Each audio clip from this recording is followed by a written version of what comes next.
all this stuff we're going through, you're going to deliver us when your son come back.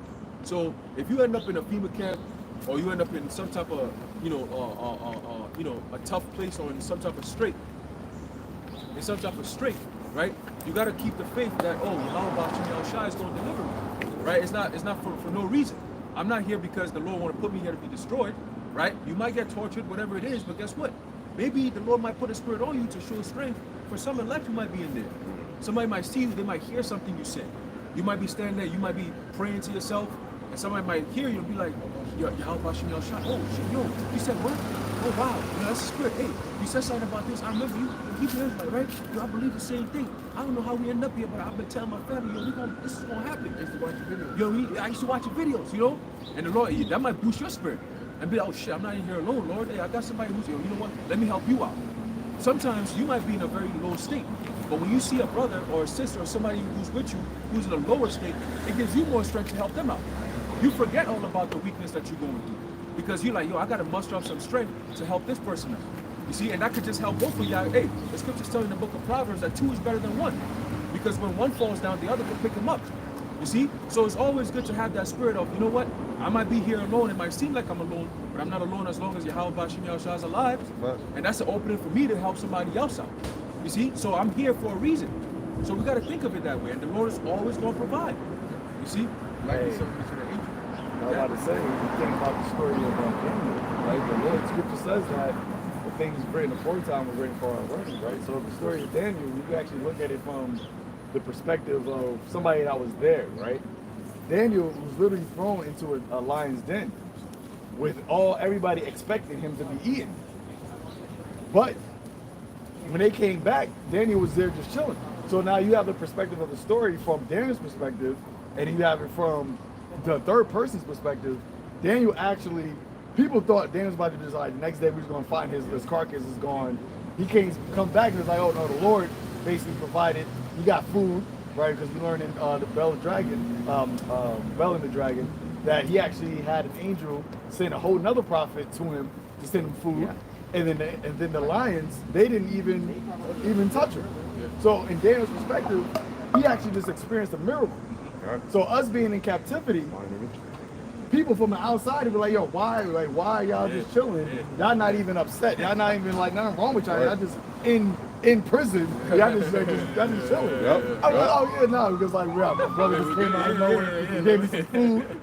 The lions, they just chilling. I ain't bothered, they ain't bothered. So what's the problem? I don't gotta work no more. I ain't in hell, I ain't gotta work, I'm good right now. Right. And that's like how to say, oh, then should my chosen be known, like Lord said, I'll be with you. Right. So that's how we're going to feel that peace, that sense of peace, where everything just going chaotic.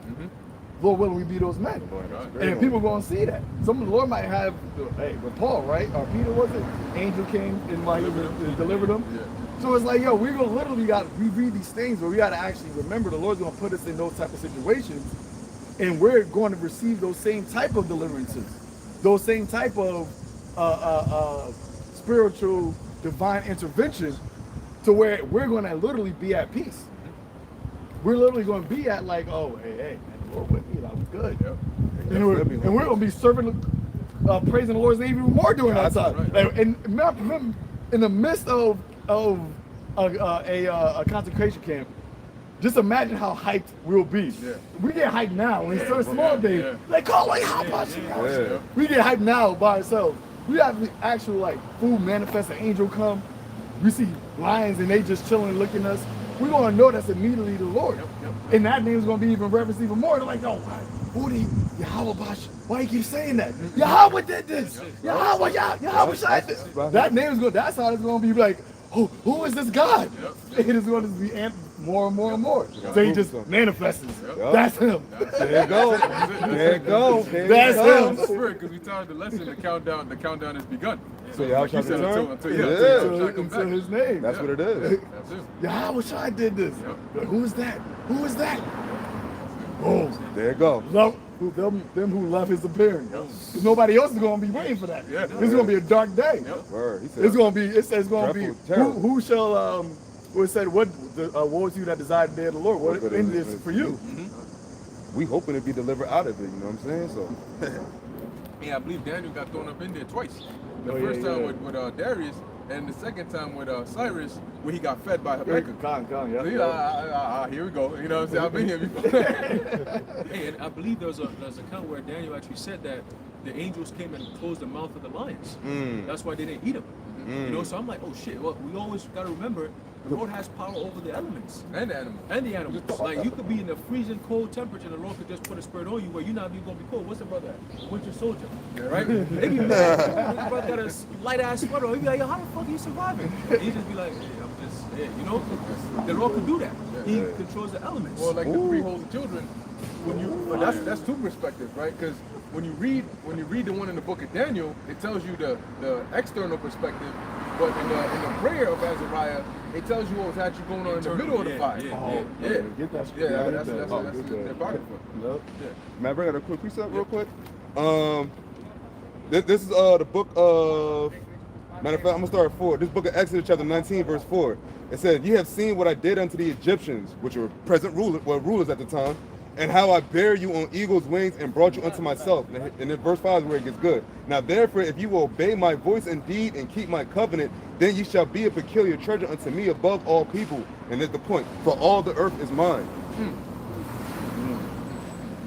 Well, he said the earth is his footstool. Oh. So, I mean, Word. Get your feet up. You got control of it all. Yeah, Father but Spirit. like in that precept that we're gonna get, they were rejoicing in the fire. Yeah. Now, how the hell you go into fire? And that's why in the book of Ezra was bugged out. 'Cause Yeah. He's asking his people, hold up. You did put him in there, right? I know we threw 3 people in there. Yeah. Why do I see 4? Why the 4th look like an angel?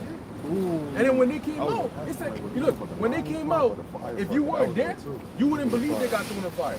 Because it said their hair wasn't singed, they didn't smell like they came out of fire. That's good, yeah. That's crazy. That's wild.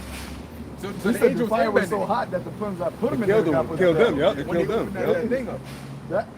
And Lord like, oh yeah, nah. Oh, that's what yeah, okay. Just because y'all confess my name, let me show you something real quick. Let me show you something real quick. That's all light. Go on fire. And he said that it was turned up 7 times more than normal. Yeah. It's completion. It's going to be turned up on us as well 7 times completion. That consuming fire. and it was, what was it? They didn't bow down to the image, right? It's the same thing. The men, the Lord said He has reserved unto Himself 7,000 men that will not bow their knee unto the image of Baal. We see that image being built right now. Yeah. You see, so it's the same spirit worshiping the image of the beast. We're the only ones standing up and saying we're calling you out for what this is, and it's all gonna fail in the name of YAHAWASHI. And He's going to use His men to make His name manifest. You're my He's witnesses. going to use His men to show His power. You see, and that's the thing. YAHAWASHI is a power, just straight up power, bro.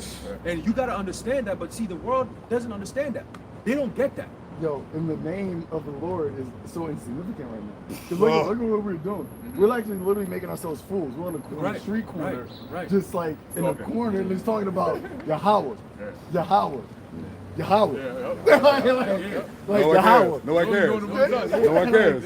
Nobody even knows. Like nobody's trembling that. But you said Jesus, He would have turned. Right. Yeah, Jesus, yeah. Praise Him. But we're saying the actual name of the living God, and nobody even like flinches at that. And then Lord be like, "Oh, I'm gonna make my name known on the earth." Yeah. What's gonna happen? The men that- What's gonna happen? See, if you say Yahweh, lightning came down, or you powered up, then they're going, yo. But then that's why we'll go to the faith 2 part. The faith that we have now, we have to deal with the faith part. You know what I'm saying? That's Because the He's cool not part. actually manifesting his fear on us, but we're just fear of His name. For His name's sake. Yeah. That's why we do what we do. Because the Lord hasn't, I mean, He does have done small things, but like, there's nothing been something significant, but like, this is why right now you should fear me. Right. But we fear Him because of His word and through YAHAWASHI. And then that's when the Lord said, because you have kept the faith, you kept the faith in my name, you feared my name, then I'm going to make you known. And I'm going to make my name known upon the earth, why the world shall fear me. You got something you want to say? Oh, and real quick, I got you. And that's why Yahweh said, "I made thy name manifest amongst unto the believers," right? So now, if you say Yahweh, and there was actually somebody who was a believer walking by, they're gonna have the real effect. Oh, Yahweh, hey, Yahweh. I know that name. Right. Yep. Jeremiah 5:22. Fear ye not me, saith Yahweh. Will ye not tremble at my presence, which have placed the sand for the bound of the sea by a perpetual decree? It said, tremble at my presence. The Lord's presence is in everything. Because he just said, because I placed the bounds of the sand of the sea. When you actually look at a beach, the fact that you see all of that water, and then there's a certain point where the water just stops and like, yo, I can't go past this. And like nothing's actually like, there's not a barrier there. Right. The water's just like, yo, I just can't go there. It's always going. It's like, all right, no, I can't go there. The Lord said, I made the water say, nah, don't go that far. Yep. Bounds I cannot pass. I got a bounds that I can't pass. Like, that's my presence. That's his presence. Like, and everything is Yahawah, YAHAWASHI, but nobody says that. He said, fear you not me? Like, look what I'm doing. I make sound come out of the sky. Like, sound is like, boom! Light, sound. Electricity. In the sky. In the sky. No, he has a firmament that blocks the ocean, the water that's above from the water from touching us. Like, damn, what? I didn't think of that. And as hot, I was gonna say, as hot as the sun is, it's all these rays of fire coming down, but it's at a perfect point to not kill and just give life. Except for Esau, he gets killed. Yeah, right. Yeah, every day. Great, you say what? He's cursing the earth. Yep. Ooh, the ones of my curse. Glitch. Yep. You cursing the earth. Yo, how you curse from the earth that you're supposed to be ruling over the earth? So even the earth that you're supposed to be ruling over has cursed against you, man. It's cursed against you, so there's nothing you can do.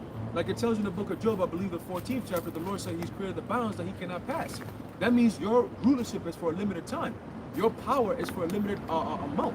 You can't go past that time, man. That's you trying to, what you're trying to do right now is you're rebelling against what the Lord has already instituted for you to do. You're trying to say, no, I am the Most High. I'm going to be on the top. Now, this time, I'm going to create life. I'm going to destroy what the Creator has done. I'm going to tell the people that there is no Creator, and I'm going to be the God on the earth. That's impossible. It's impossible. For you to be the Most High, for you to be a God on this earth, you got to be outside of the reality in which we're living in, which you are part of this reality, bro. Yeah, The that's Lord why he's trying to create an augmented reality. There you go, exactly. God of that reality. Right. So he's trying to create his own world so he can control that. In order for you to control this world, you got to be outside of it. Right. You got to be outside of time, matter, all that stuff. The Heavenly Father is outside of all that. That's why he can determine what happens next and so on and so forth. You see? So Esau, you got nowhere else to go. Ancient of days. The Ancient of Days. Everybody lives in a day. Yeah. Lord said, nah, I created your environment to live in. I created your time. I'm outside of that. Yo. You know? But It says, will ye not tremble at my presence, which have placed the sand for the bound of the sea by a perpetual decree that it cannot pass? Hey, it's a perpetual decree. That's everywhere you go. That's why you got beaches all throughout the earth. Because all of the water everywhere got the same order. Where there's sand at, you can't go past that. Wherever there's sand, that's where you stop. That's the order of the water. The shore. no matter how strong the waves might look, Right. No matter where it's at. few feet outside, few yards out, by the time it gets over here to the land, it's gonna flow slow and then slow down and go right back into its place. That's insane, bro. That's insane. But that's all the creation of the Heavenly Father, all done by design, for a reason. And Esau studies all these reasons, and when you sit back and you actually go into it, the intricacies of these details, the only thing you can do is marvel. Like, wow, bro, you created all this? You did all this? The elements like fire, for example. How does fire work? Land, water, all these different things that we take for granted because it's always around us until it's not there anymore. Then you really start thinking about how important it is. But damn, Lord, you created all this and you created a human being to need these things that he has dominion over. Like how? Like, I have power over this, but I still need it. Like, hey, that's why the Most High is so important. Because he doesn't have need of us, but we need him. You see what I'm saying? Like, without the Most High, we're nothing. But yet, he doesn't really, he's created everything for us and says, here, have dominion over this. I'm going to be having power over you. I'll give you everything you need, but you're going to have dominion over this. You have power over this, but you still have, you need the things that you have power over. That's amazing. You see what I'm saying? Self-sustainable on its own, except for this devil. That's why Esau got to go. You see? That's why he got to go, man. And going back to what we were talking about earlier, about how he's created this fraudulent world, all this deception, all this bullshit. Esau, you're going fucking down, all right? Right. You're going down. Right. Your time is up and you're going down, all right? Hey, that's why the scripture says sustainable, not scriptures, Esau's going with the sustainable development. Right. That whole 2030 agenda, sustainable meaning what? sustains itself. Yep. The way the earth is supposed to be ran is it actually is alive, so it sustains itself. Yep. But Esau, being the curse from the earth, he actually is destroying the earth. The things of the actual earth that sustains everything, because everything comes from the earth. Everything that life comes from the earth, so it actually is supposed to be literally a sustainable circle. But Esau is actually cutting he's breaking that circle, and he's destroying everything. And that's why the scripture says you destroy him which destroyed the earth. And if you destroy the earth, then you destroyed life. If you destroy the days, there shall no flesh be saved. You literally destroyed the earth, The fabric of the earth itself. which will be life. Yep. We can't live We without can't that. live. They say now the devil's talking about global warming, global boiling, and they said that the oceans are being boiled at forever chemicals. Yeah, exactly.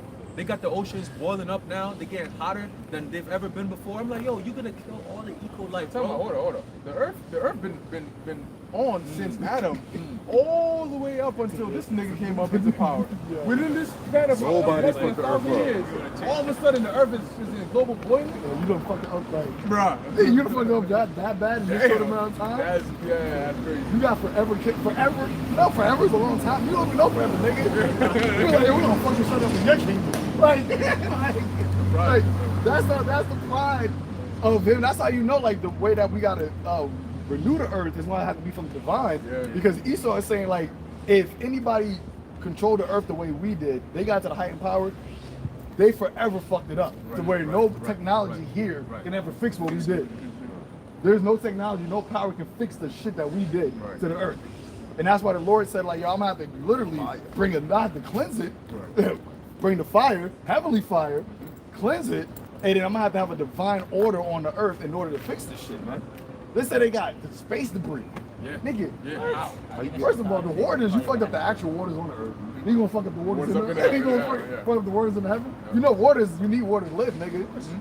Like, you trying to fuck up the actual, the Lord's house. Yeah. Like, you went outside of this mansion. You said, no, I'm gonna fuck up that. Let me just go and put space, get garbage in space. I just want to make a quick point.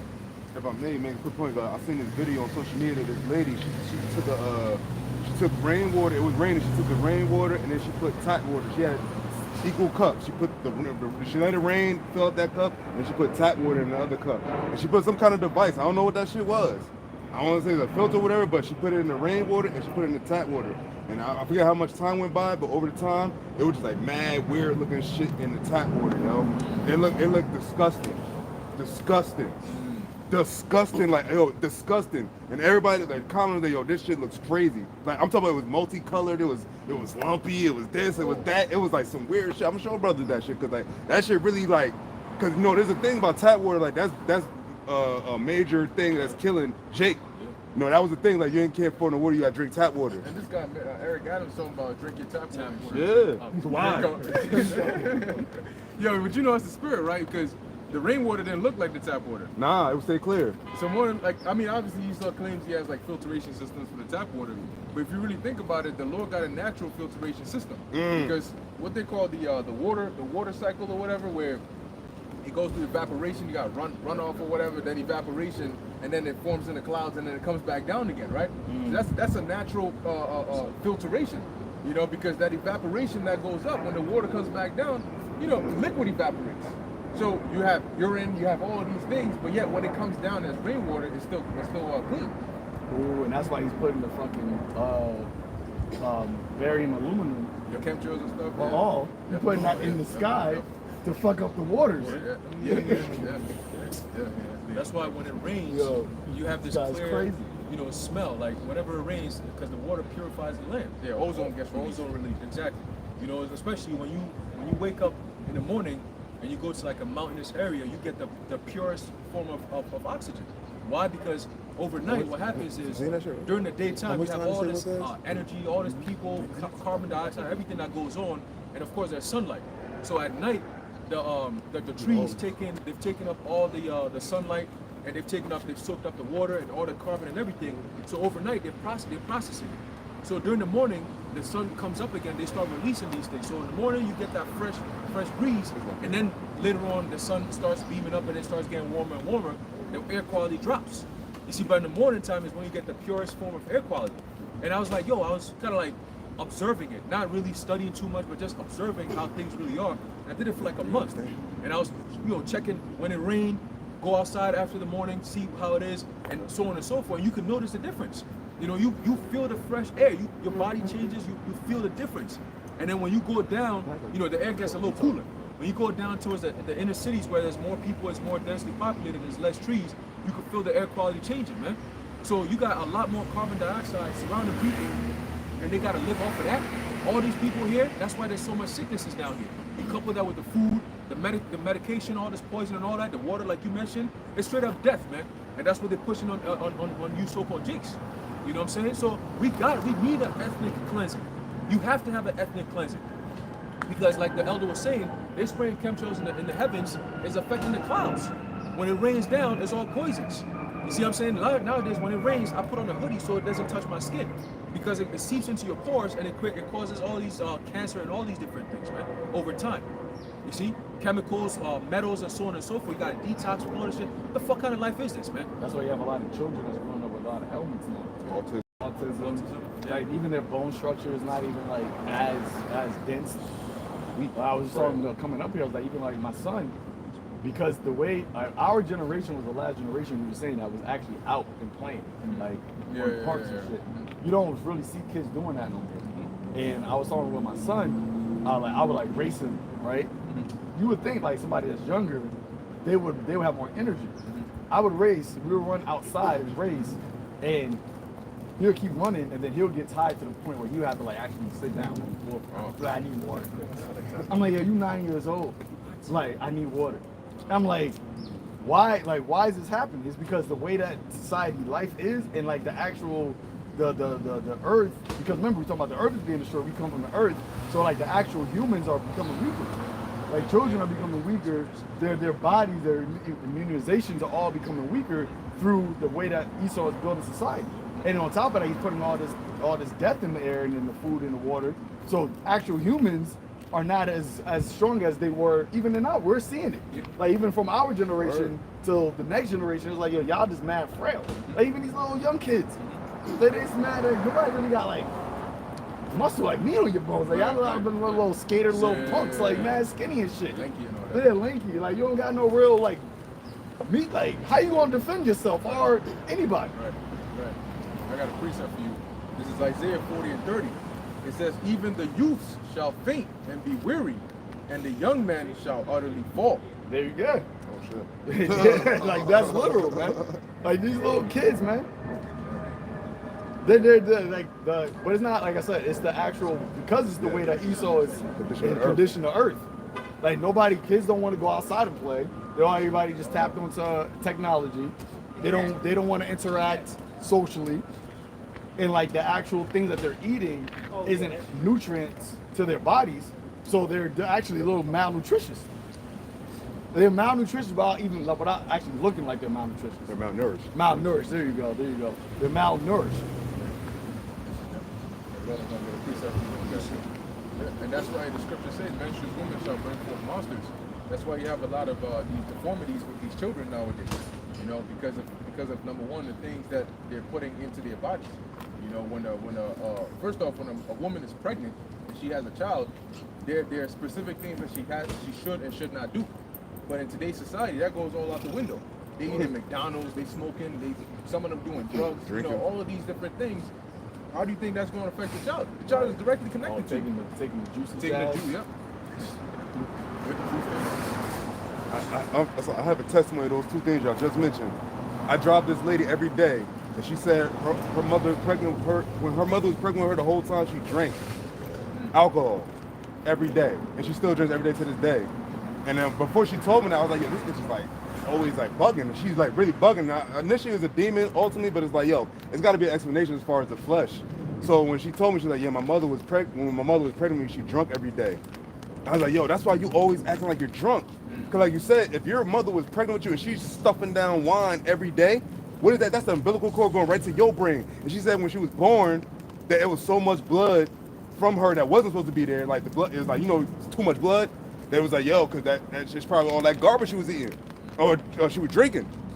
And it said she has learning disabilities, all that. She's permanently fucked. And I was like, yo, your mother, your mother like screwed you. Put that vessel, Yeah, that spirit in that type of vessel. The spirit in that vessel, right? But then imagine how much wicked spirits are out now because everybody's fucked up. And like Lying these demons, spirit. like the women that are having children now, their bodies just completely fucked up. Bringing forth monsters. GMO foods. GMOs, like the air we're breathing.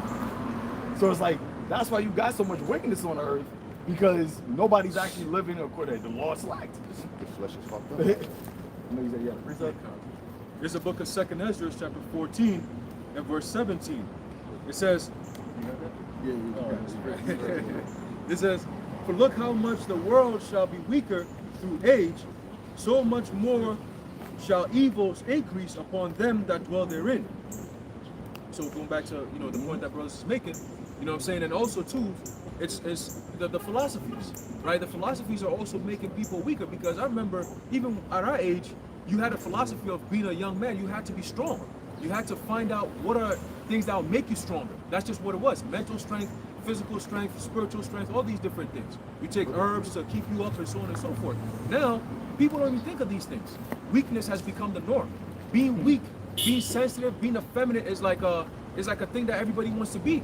It's like, oh, my feelings should be considered because of this. Nigga, we got a bigger problem to be worried about. You talking about your feelings? Bro, the Lord got it so bad where he had men who represent strength are now women. Yeah. Like I went out on my eat yesterday and I was in a spot and there was an actual home. First off, I didn't see this one person. My girl, the like fast forward, she was like, my girl was like, I don't even know why men want to wear heels. I don't even know why men wear heels. I don't even like wearing heels. So there was a man was wearing heels walking by, and I seen another spot. I'm like, yo, you see that thing right there? That's a god. And the nigga had on a whole like jumpsuit, when I wear like a spandex jumpsuit. Oh, Yeah, the spandex jumpsuit, one piece, with the hair, all that. I'm like, yo, that's a guy.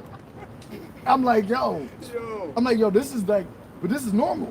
Like nobody's looking at this thing like, yo, this is what the fuck is going on. Like, You gotta accept this feels actually like I'm in my element right now. Right. I'm in my vibe. And I'm like, yo, we think about when we read the scriptures like 2,000 years ago, 3,000 years ago, we talk about the ancient men of old, right? To the Lord, that was only 4 days ago, 3-4 days ago. It's like, yo, you see what I did like in 3 or 4 days? Like, look how bad this shit gets. This is how bad this shit got underneath Esau. The bases of men. Yeah, I saw a similar thing today. That probably the same nigga. Yo, I'm like, I stopped at a red light and it turned green, so I'm about to step and drive. And the nigga is so weird. He decides, oh, there's traffic. I'm gonna jump in the middle of traffic, so everybody has to stop to see me passing the street, bro. And he got the wig on, the hair, and brolic ass dude. Oh, you saw the two dudes on our way On the in. two, yeah, we saw 2 dudes. The man's got chest hair and everything with a black dress, walking with his man's with a little small dog. Yeah, you seen the teacher that had the Z-cup prosthetic implants? Google that. What is it? There's a transformer teacher in high school that over the summer got Z-cups prosthetic implants. Breast? Z-cup. Wow. Oh, like cartoon LeBron type shit. Yeah. You see this, and the school district said that we can't do anything about this because we don't discriminate against any creed, sexual orientation, or any.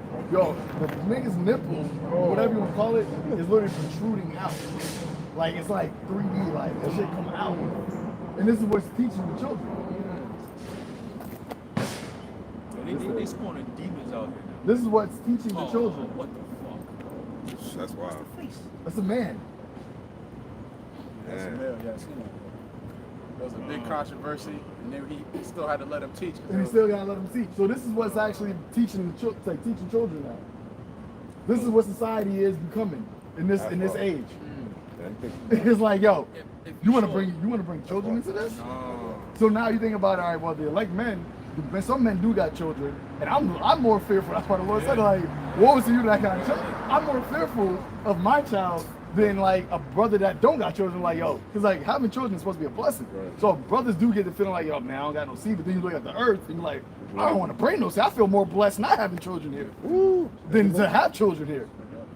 And it's like, yo, dude, my child grows up being taught by this, Smart. And you can't do and I nothing. can't even do nothing. Because now they got this whole thing where children, what we call like gender affirming. So like the states now, if your child wants to go and be called like, if you got a boy, your child wants to be called a girl, they have to be called by those pronouns in the actual schools. Don't have to tell your parents that they're basically changing up when they go to school. So you just gonna be at home. Your son You will won't even come know. as a daughter. You won't be at home. It's gonna be they're gonna be a daughter. It's gonna be a daughter at school, and at home it's gonna be your son. Oh, And you won't even know because there's laws to protect the children from their sexual affiliation, preference. Oh, wait, hold. Excuse me. You said that so if your son, you have a son, and he want to be switching, dressing like a girl, he can go to school. Basically, he's like living two double lives. Yeah. And the school doesn't have to inform the parent that your child is now a girl at school. Damn. And remember, that's where your child spends most of the days at. Yep. Most of the things that you know more. I remember more of being in school growing up than being with my parents. Right. So that's their life. That's what life is, and they're actually allowing that. They're actually promoting it. They got councils, they got little school groups of the switchers, like all these different things. You got councilmen, you got senators, you got all these people that are now actually transformers that are making laws. Like this is life. This is the type of actual life that Esau has created.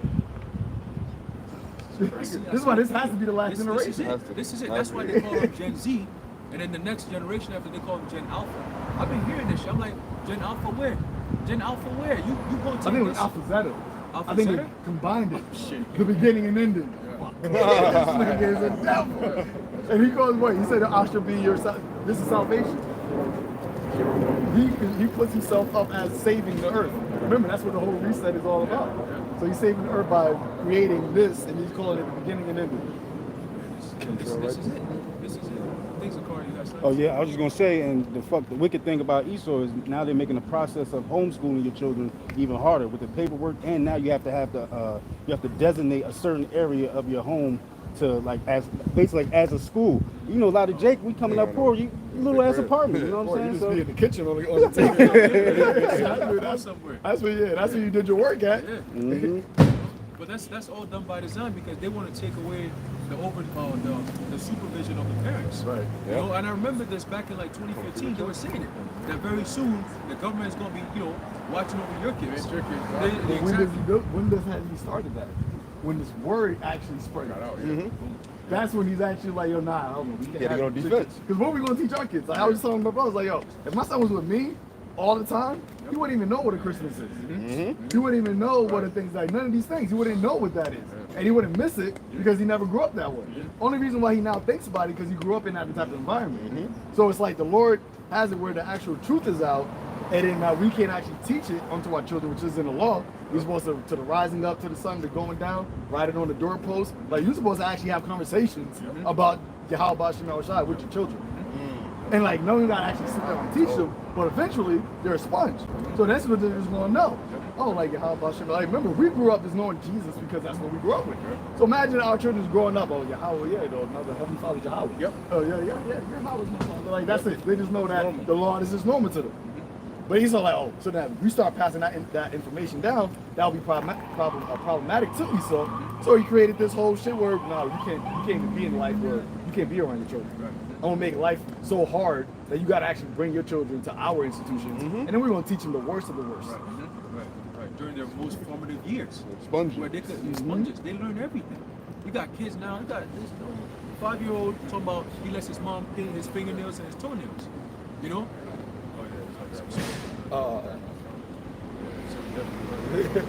But again, you got all these things happening, and the men of the Lord come out and talk about it, and we're looked at as a hate group and all these different things. Again, Esau is just changing he's basically creating a new language, which is what they do to suppress a society. Because remember, in all things, English is a secondary bastard language. Every time we read, there's a reason why there's an emphasis on going back to the Greek and the Hebrew and so on and so forth, because you have in English, you have primary meanings and you have secondary meanings of words. So when we read it, we're telling you the primary meaning originally, this word means this. Esau is saying, no, listen, we have a secondary meaning, and that's really what the meaning is. That's not true. That's not true. Okay, that's absolutely false. That's why we're bringing back everything. We're bringing you back into remembrance. You know, we first got to be broken out of what you know as a norm now in order to understand how things really are supposed to be. You see, now you gotta, okay, oh shit, things are being done differently in the Eastern Hemisphere till today. You gotta convert that from Western mindset to Eastern mindset. And then you gotta take it up another level and go into the scriptures and go based on what the scriptures are saying. Sometimes that's too hard for people to do. But through the Spirit and power of YAHAWASHI, if you're the elect, it's a one-time click and you got it. You see? Yeah, a quick precept. You know about the language. Genesis 11 verse 1 says the whole earth was of one language and of one speech. And when you go into that word language, it says through the idea of termination or language. It says termination. Okay. It says the language of speech, the binding, the border. I thought it said determination, but it says through the idea of termination. But it just made me think of like, in order for you to be like of one language, also that's like you being of one mind, like you having the same like binding idea to do something. And now what Esau is trying to do through his NGOs is all create one type of idea on the earth. The Great Reset is going to be the idea of basically serving the beast. We want to make everything right. That's why you have this whole push of like global of the LBG community. It's like a global push, right? Everybody, you're trying to get everybody to accept that. That's why the whole thing in Uganda and Nigeria became such a thing. It's a big deal. You have this idea of like the world, the way that the system is being ran, the safe and effective, right? Moving to electricity, right? Electrical devices, going into fossil fuels. All that is this idea of ultimately going to that what? Prerogative. And that's how he's going to push it. Like, this is going to be the idea that's on the earth. This is going to be salvation. This is going to be God. You're going to get rid of the Bible, the idea of fearing the Lord, the one and living God, and this is what you're going to fear. This is the rules that you're going to live under. Right. That's why the Most High is going to destroy the earth. Yeah, I have something like that. Jeremiah 51:30. The mighty men of Babylon have forborne to fight. They have remained in their holds. Their might have failed. They became as women. They have burned her dwelling places. Her bars are broken. Yeah, hey, the mighty men of Babylon have forborne to fight. The other militaries of the world are laughing at America. Man. You got Transformers. You got a bunch of effeminate weirdos. You got people that dye their hair pink and neon blue. You know, and this is what you call a military? That's why the Russians are laughing at your ass, man. The other nations are laughing at yours. That's why they're coming together with the BRICS, because they're rejecting the wine that you keep pushing and forcing the nations to drink. They're rejecting that wine. So now your women, your men are becoming as women, you know, whether they actually put on a wig or they actually have an effeminate mannerism about themselves. You know, this is just all a sign of America, Babylon the Great's decline, man. You know, it's funny because where was that in the First World War? John, you saw the women, he said, yeah, they're like women, and they wore that little thing, right? But like now, Esau actually created to where like, they actually have hair like women. Like, you got Transformers. I think my brother seen that video where they was using a cross-dresser to recruit in the Navy. Yes. Like that, they was using a cross-dresser to recruit into the military, and like, you could be yourself here. Drag. Yeah, drag. Yeah, there you go, drag. So that's going to be your women. That's going to be your soldiers. So it's like now the vision that John saw, Esau went and even took it a step further. It's like, oh no, we put the hats on with the hair. Now we're going to actually have hair. And that's why like these other nations see Esau, see America like, yo, you ain't shit. You ain't shit.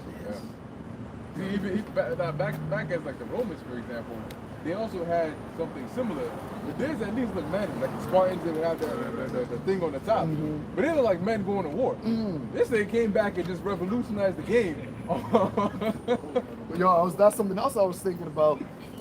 This whole new phase where men are just wearing nail paint on their hands. Bro, the #1 recruit for next year in football, quarterback Caleb, his name is Caleb Williams. I seen a Photoshop, like a picture of him, and he had his nails painted. And I'm like, yo, But he didn't look. The crazy part is, and this is where like shit is just like weird, like actual weird. He looked like a regular man, right? Like he had facial hair. Like he didn't look like he was like, effeminate, but he just had his nails painted. And I'm like, they're getting to the point where they're just like merging the sexes. Yeah. It's like a man can look manly but have feminine qualities, like nails and fucking, and then a woman can be feminine but then rock a beard. Yeah, like right, you know, I like men.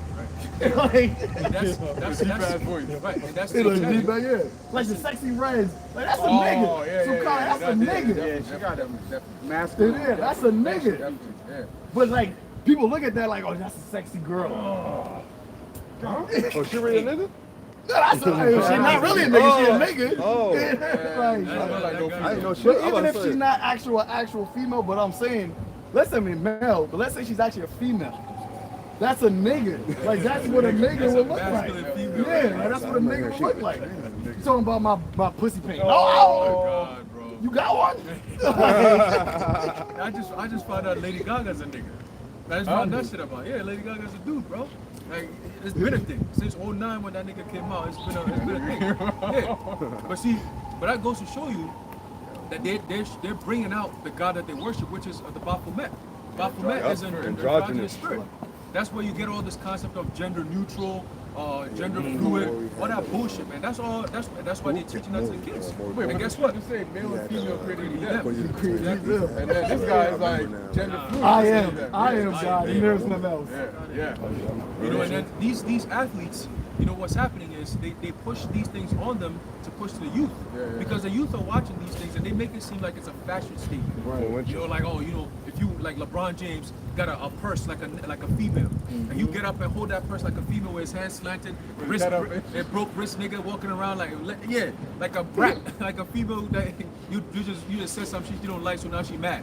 You get up and walk away. Like, nigga, stop, bro. You a grown-ass man. Stop pushing that type of shit. When are the men gonna stand up and fight against this type of shit? Westbrook or somebody that Wearing dresses, Ibaka wearing dresses. Oh, grown-ass, brolic-ass nigga, bro. But guess what? That's what you, it's almost like a rite of passage. Like, It's like a modern day buck breaking. Buck breaking, exactly. What's this guy? Michael B. Jordan? B. Jordan. Oh, Him. yeah. That after he did that Creed, the last movie he did with the other guy, I forgot the other guy's name. They did a ritual, and they show you that they were all grabbing each other, hanging out. It's like, oh yeah, it's a brotherly love thing. That ain't no brotherly love, man. It's a sodomite relationship that you guys are doing over there, man. In order to be on the mainstream like that, you gotta sell out. You gotta do these things. It's a rite of passage. If you want to be in the upper echelon of politics, you got to be down low with not just the men of men. You got to do pederasty. That's part of the fucking plan. The rabbis, that's what they teach them. All right, why you think vocab don't come against that? When you go into these theologian schools, it's part of their curriculum. They got to teach you about pederasty, about sleeping with kids. You know what I'm saying? All this pedo shit is all part of the plan, man. Why do you think it's all coming out? The Amalek priests, they do what to the circumcision? And that's known. They had that in the Law and Order episode. That's something that's known that's done amongst the Orthodox Amalekites, man. And they actually have that publicized, which is why, how do you know why they got so much power in the earth? No other nation does something like that. Publicly, like, give us the penises. Like, yeah. But they're your leaders, right? They're the non-elected officials. And it's them that have to come up with these laws for everybody to fall in line. Right. If you speak against it, you're anti this, anti that. That whole anti whatever shit came out to protect so-called JJ, who was engaging in these kind of activities. And people are gonna speak against it, so they say, oh, if you do that, we're gonna label you an anti this and anti that. That's just a way to stop you from conversation. But guess what? That's not gonna stop us. Right. Okay, your labels and your terms and all that, guess what? One thing you can never say is what we're saying isn't true. Because we're speaking the truth. You can label it whatever the hell you want. Guess what? You do that just to deter the unbelievers from believing the truth anyway. It's all a stumbling block. But we're not just gonna stumble misinformation. Disinformation. Yeah. I got a quick precept. This is Hebrews chapter 12. Somebody wants to say. No. This is Hebrews chapter 12, verse 16. It says, lest there be any fornicator or profane person as Esau, who for one morsel of meat sold his birthright. So even the Apostle Paul, making reference back to Esau, referred to him as a fornicator or profane person. Now, we know what a fornicator is, right? A fornicator, you know, in a physical sense, fornication is basically unlawful, you know, sex. And Greek is porneo, right? And then you have the spiritual sense, right? Which is an idolater and so on and so forth. Now, if you look at the man Esau himself, what we know about him is, you know, he was a cunning hunter, X, Y, and Z, right? But why is Paul referring to Esau, which he ain't really just referring to the man, he's referring to his nation, because the scriptures say Esau is Edom, okay? So it's him and his whole line. And of course the Apostle Paul would know, because YAHAWASHI told him. So he was not only learning the scriptures, but learning the spirit as well. That's why when he gave this advice, right, in certain of these books there, his writings, you know, he said, look, these ain't commandments in the law, but it would behoove you to take heed to this. It's just like YAHAWASHI. I am the law. You know? So that's why he was saying, that's why when they asked him about the Sabbath, he said, what do you mean? You know? He pressed it. You about the Sabbath? He's man. That's why the Apostle Paul calls Esau a fornicator and profane person. And now you see why. Profane people outside the temple. Right? And that's Esau. Esau is the number one motherfucker that's outside the temple, because there's a book that I'm reading. Yo, they go into the scriptures and they do the opposite of that. They'll say, oh, well, you said you can't live with somebody of mankind. Well, you're not a man until you're 12 years old. So until you become 12 years old, you're not really a man. So this law don't apply to you. We can do this to you then. It's like, the intricate parts of the law, they'll go into, okay, well, it says mankind. So, well, I mean, that's not mankind yet. So we can live with you. As early as the age of 3 years old, man. That's what they do. That's what they teach. All right? And we can prove that. If you want to really go there, we could go there. But that's in the movie Nefarious.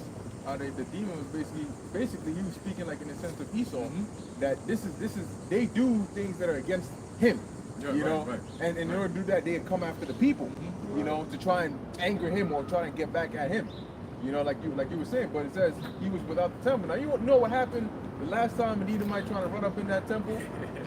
This guy Ptolemy the fourth.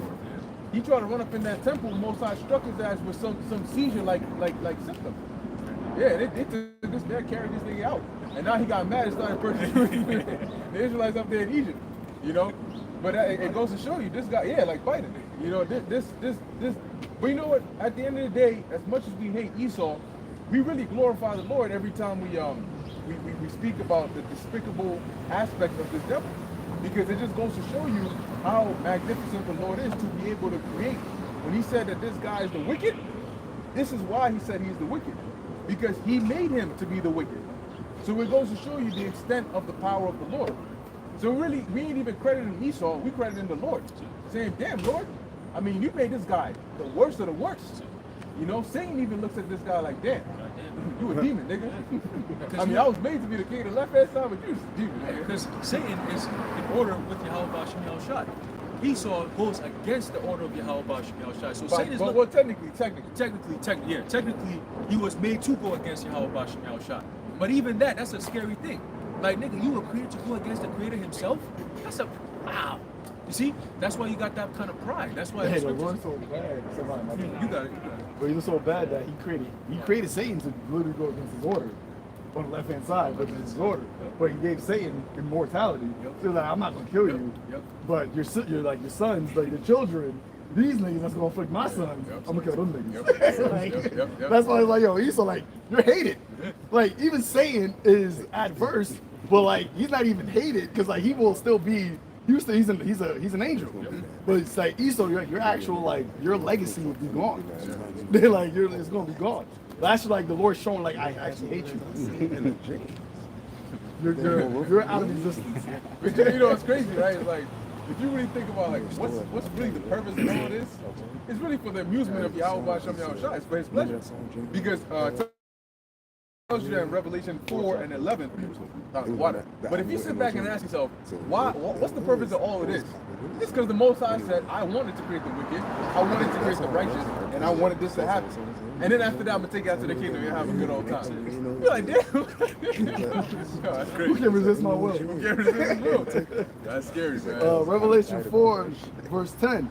And the 24 elders fell down before him that sat on the throne and worshipped him, that liveth forever and ever, and casteth crowns before the throne, saying, Thou art worthy, O Lord, to receive glory and honor and power. So the Lord God constantly got angels that are up there whose jobs it is to worship him in his presence. Got crowns on their heads. When they cast it They're just down, like, they're just, yo. Fair will. For thou hast created all things, and for thy pleasure they are and were created. for the Lord's pleasure. Angels, YAHAWASHI, us, like the whole concept of the scriptures. This comes from the mind of the Lord. That's The a Lord, movie. it is the movie. That's it. And when you have a movie, and where does it start from? An idea. Yeah. It's an idea. That's why you have the writer. That's what he says, like, oh, you see the screen of the writer, the creator, the producer. Yeah. The Lord literally is all that. Like, yo, this is my movie.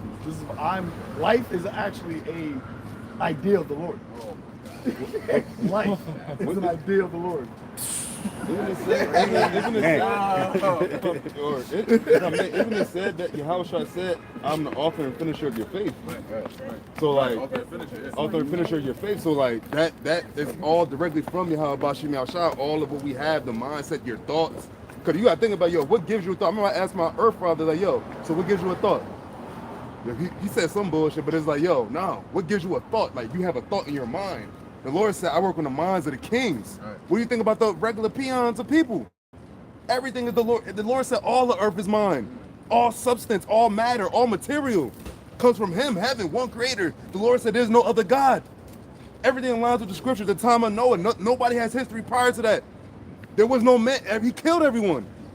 The Lord did that, and then the Lord delivered Israel out of Egypt. It said, this is when you became my people. This when the covenant was happened. He made it a law. Yeah, made it. Yeah, How I said the law that cannot be broken. established. Yeah. So like, because he gave it as a promise to Abraham, then he confirmed it as an oath to Isaac, and then he actually made it like written, like on the earth, like, all right, yep. boom. Document. That's why you now will be called sons of God, Yasharala. There's no other nation on the earth that be called Yasharala.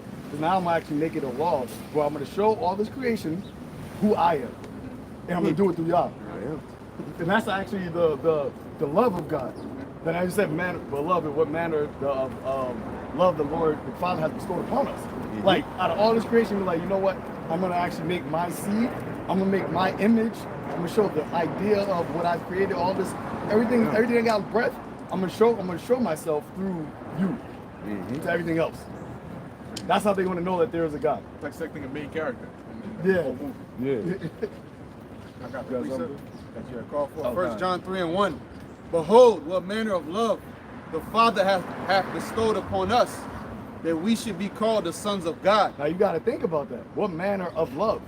Now we're not talking about like, you think about love like, okay, like your girl loves you, your mom loves you, but like you got to think about the heightened level of love that the actually Heavenly Father loves Israel. This seed line, like, yo, I'm gonna make my image.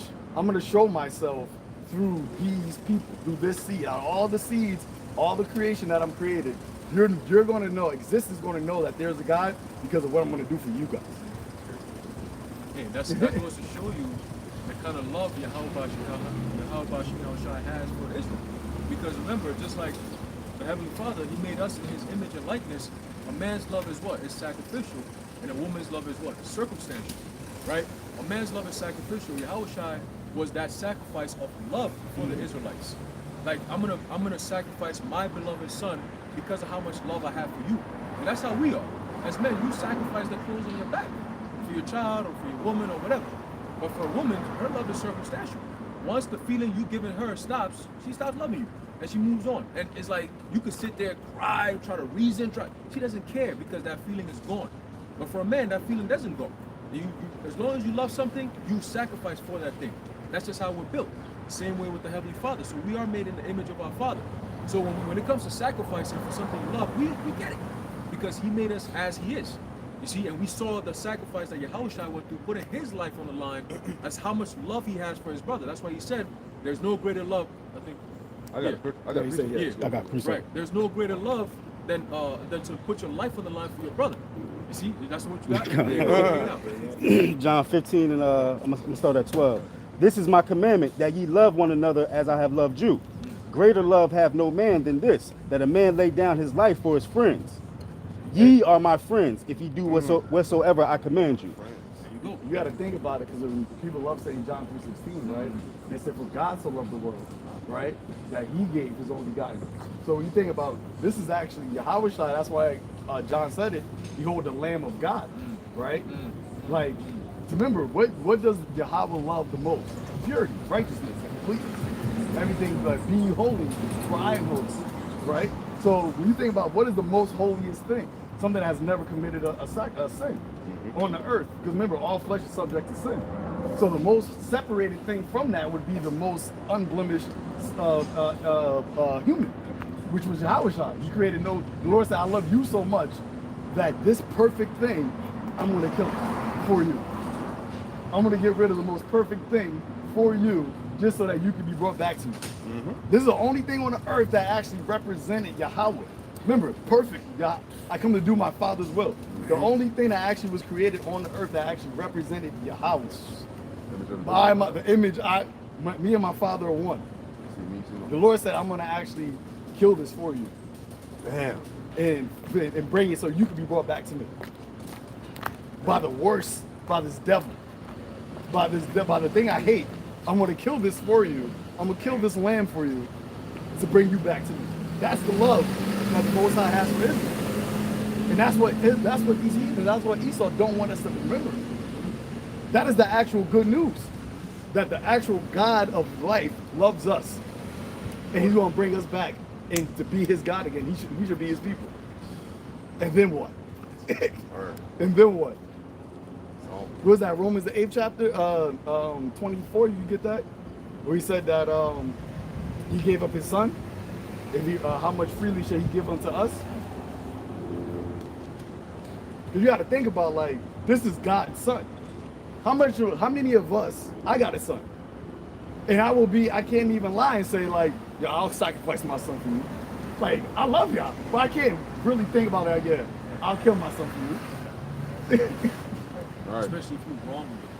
Like, right. Yeah, you wrong me so much, and I'm gonna want you back so bad that I'm gonna sacrifice my son to get us to come back on the same terms again. Like what? And that's why he loved. He called Abraham the friend. Because Abraham was willing to do that. Yeah. And he symbolized what the Lord was going to do. Oh, the similitude. Yeah. That's great. Now, I know I got the what you said. I wanted to bring up what we can talk about real quick. Second Esdras chapter 5. The point is in 33, but I'm gonna start at 32. No, 31. Excuse me. And it says, now when I had spoken these words, the angel that came to me the night of 4 was sent unto me, and said unto me, hear me, and I will instruct thee. Hearken to the thing that I say, and I shall tell thee more. And I said, speak on, my Lord. Then said he unto me, thou art sore troubled in mind for Israel's sake. Lovest thou that people better than he that made them? Straight laced. Who could love Israel more than YAHAWASHI? That's why he did that, man. He did that with YAHAWASHI and then put us back on, because at the end of the day, YAHAWASHI already got back to immortality. He got back with the Father. This is what's manifesting now is the joint heirship. That's what's coming. That's what Esau's scared of. He's scared of YAHAWASHI and his people, because that's the ones that he hates and he wronged.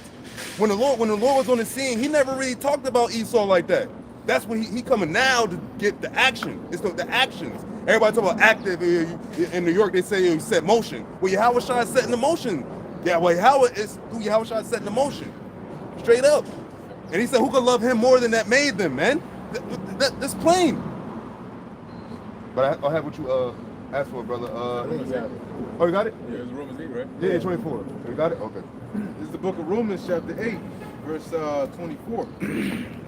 It says, for we are saved by hope, but hope that is seen is not hope.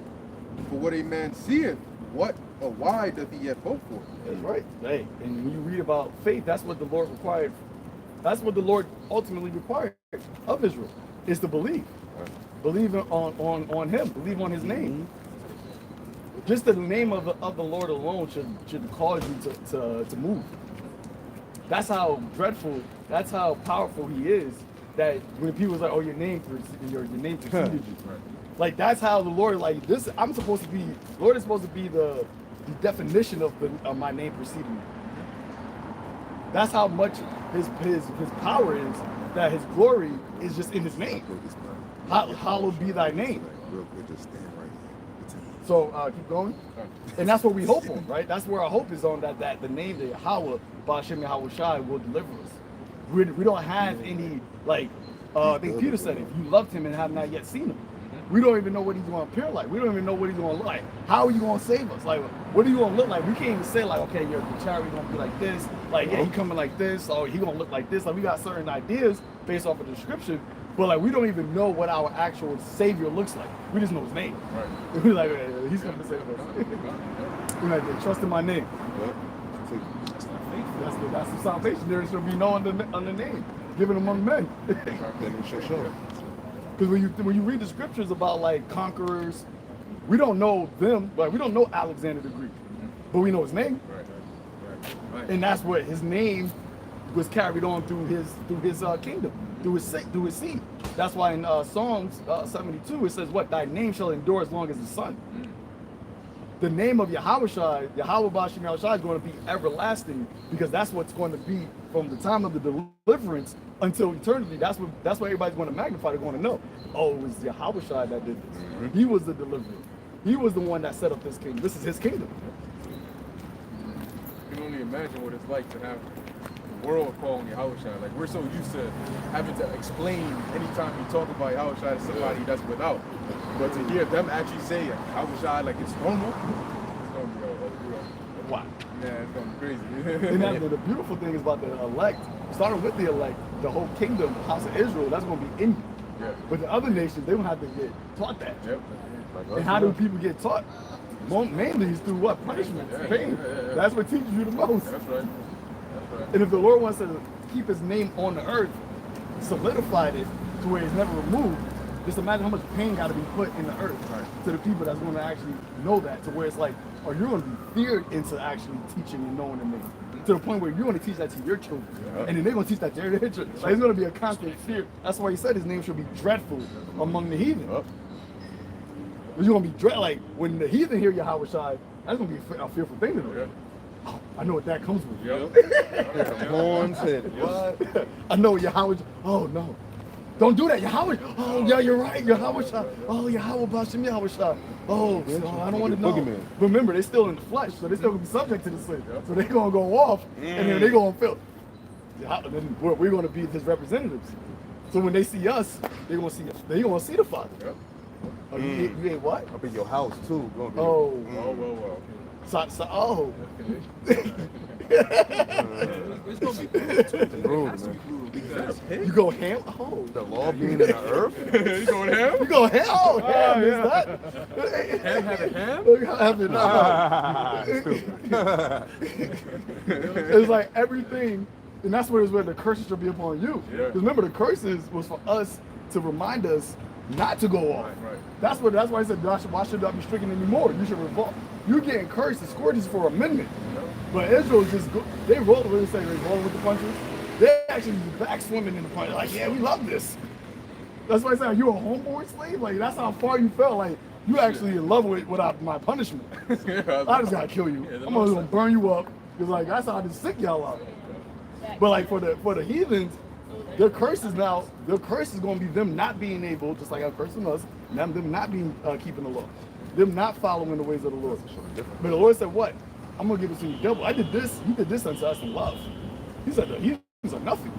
Like, he They're said nothing. Like, Spittle. It's a spittle. There you go. Yeah. So spittle, we're not gonna be looking at you like, oh, that's a life I just took. You going off? You get your head bashed. You're not a god. You're not a How can god. we look at you as anything else? No, you're a heathen. You're a heathen. Gentile. Yeah, like we look at Moabites today, and they're so insignificant that you see a Moabite dogging out some fraud or some shit. You just look at them like, yo, this is disgusting. We're gonna have to correct all that shit. In our kingdom, the earth is going to be perfect. That means if you're not on board, you getting your shit cooked. And that's going to be without remedy. No. So you're going to be on board or you're going to be on board. That's just what it is. And guess what? When the Lord comes back and he makes that statement, America is going to be the first statement he makes. And it's going to vibrate throughout the whole entire earth. The whole vibration will change. They're going to try to make peace with the Lord. I don't want peace. I don't want peace. Like there. Oh, like what's that movie where the chariot just like pulls up mad slow and then all of a sudden the laser beam just comes down. Independence Day? Where they destroy like a tall ass building and some shit. Yeah. First one, yeah. That's gonna be. That's why he said like, what is that? Second Ezra 6, and I also got Second Ezra 13. But I got that Second Ezra 6, where it says when he's turned his countenance. Like he's not coming for any type of like resolution. Right. Like she's not trying to resolve a problem. He said it's like, no, I have a problem. I'm gonna appease it. I'm gonna fix my problem. Yep. You can't actually tell the Lord or like try to negotiate with him. There's no negotiation with that's what he said in righteousness. Do I come and judge and make war? If nobody else is fighting for righteousness. Right. So he is the king of righteousness. So he's like, all right, y'all not fighting me because y'all want to be right. Right. Y'all want to be right, y'all be with me. Right. Exactly. So that obviously means that y'all wrong. I would not meet the other man. All right. Second Ezra 6, verse 56, which you quoted. As for the other people, I'm starting at 55. It says, all this have I spoken before thee, O Lord, because thou hast made us the world for our sake. As for the other people, which also come of Adam, thou hast said that they are nothing, but be like unto spittle, and has likened the abundance of them unto a drop that falleth from a vessel. Oh, now, Lord, behold, these heathen, which have ever been reputed as nothing, have begun to be lords over us and to devour us. But we, thy people, whom thou hast called thy firstborn, thy only begotten, and thy fervent lover, are now given into their hands. If the world now be for our sakes, why do we not possess an inheritance with the world? How long shall this endure? This is a literal conversation that a son is having with a father. Like, yo, you gave me all this, but you didn't. But now you gave it to these heathen that you call her nothing. Said they're like spit. How long are you gonna let them like rule over us? That's a relationship that we have with our God. Our God is the only. That's why Scripture says the only living God. That's very significant because there's I think Paul said there's many lords and gods, but there's no living God. And the only living God is our Father, and He has put us in the position of being this low underneath these heathens, and this whole world is supposed to be for our pleasure. Our pleasure, but that we fell off. But through YAHAWASHI, we get it back. I think real quick, I got you. I think that Zakon, you made a point some time ago about the time period that we're living in, right? That's why Esau calls it the common era, because even the Lord told Peter, calling up things common on me. When you go into the word common, it basically means that it's a norm. It's average. It's not above and beyond. It's basically outside the temple, right? And all of these heathens get to rule except for Israel. That's why the Lord told Ezra that this world for now is for many, but the world to come is for a few, right? And it starts with the elect, the 144,000. Those are really the ones that are left here who see this place as what it is, a hellhole, a shithole that leads destruction. You see, so that common era is what? And the time after Yahawashi's birth, which is what? AD, which we know it as the year of our Lord, Anno Domini, but Esau calls the common era CE. Why doesn't he say AD? Because they don't believe in the Heavenly Father, right? The JJs don't believe Yahawashi came back already, right? They don't even believe in the concept of Yahawashi. You see what I'm saying? They don't believe in the Heavenly Father. They believe in the fucking Talmud, all right?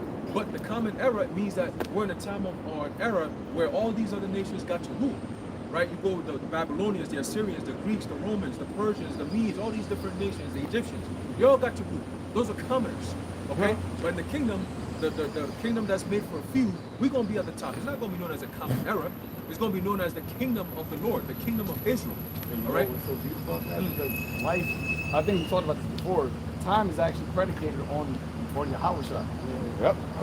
And that's deep because it's like we're going to know forever from YAHAWASHI when He came until eternity. We're going to know, okay, this is when it started, and then this is how it is. Like the Earth knows it's 2023. Why? Why is it 2023? From what? Like, what's the standard of 2023? And Esau, even though you got like the Chinese New Year and all that, they actually like in China they mainly go off of the Western year. You go to China, they ask you what year it is. They're not gonna say, oh, it's 20 whatever China. They're gonna say like 2023 because Esau is the one who throughout the earth put this lifestyle to change it, well not change the time, but his time period is what Earth is based on. So that really starts with YAHAWASHI. Because from that time period, that's what Esau is talking about. It's not, okay, from this point, so now this is like basically the time of our end. And the Lord allowed that for us. So you can know, like, this is when YAHAWASHI came and did this. This is the point, the beginning, boom. And then the end of this age. That's why a lot of people say 2023, the year of our Lord. The year of our Lord, yeah. By just acknowledging the date, you have to acknowledge YAHAWASHI. And it's funny because I think like Edomites, when they think about the Lord, they think about like killing him. Because like they talk about the Lord's death, right? But it's like, remember, he said that not only did he die, but he rose. Him rising was significant, but it was more significant, I feel like, than just the death part. Because if he just died and that was it, then we would have no actual hope. Yeah, that's why the resurrection of YAHAWASHI is so important. Immortality. It's like, oh, he was the first to get back to being immortal. Now we're sons of God. Oh, he was the first to die and live forever now. So that's what we're looking at. Revelation 1:18. Behold, I am he that was dead and was alive.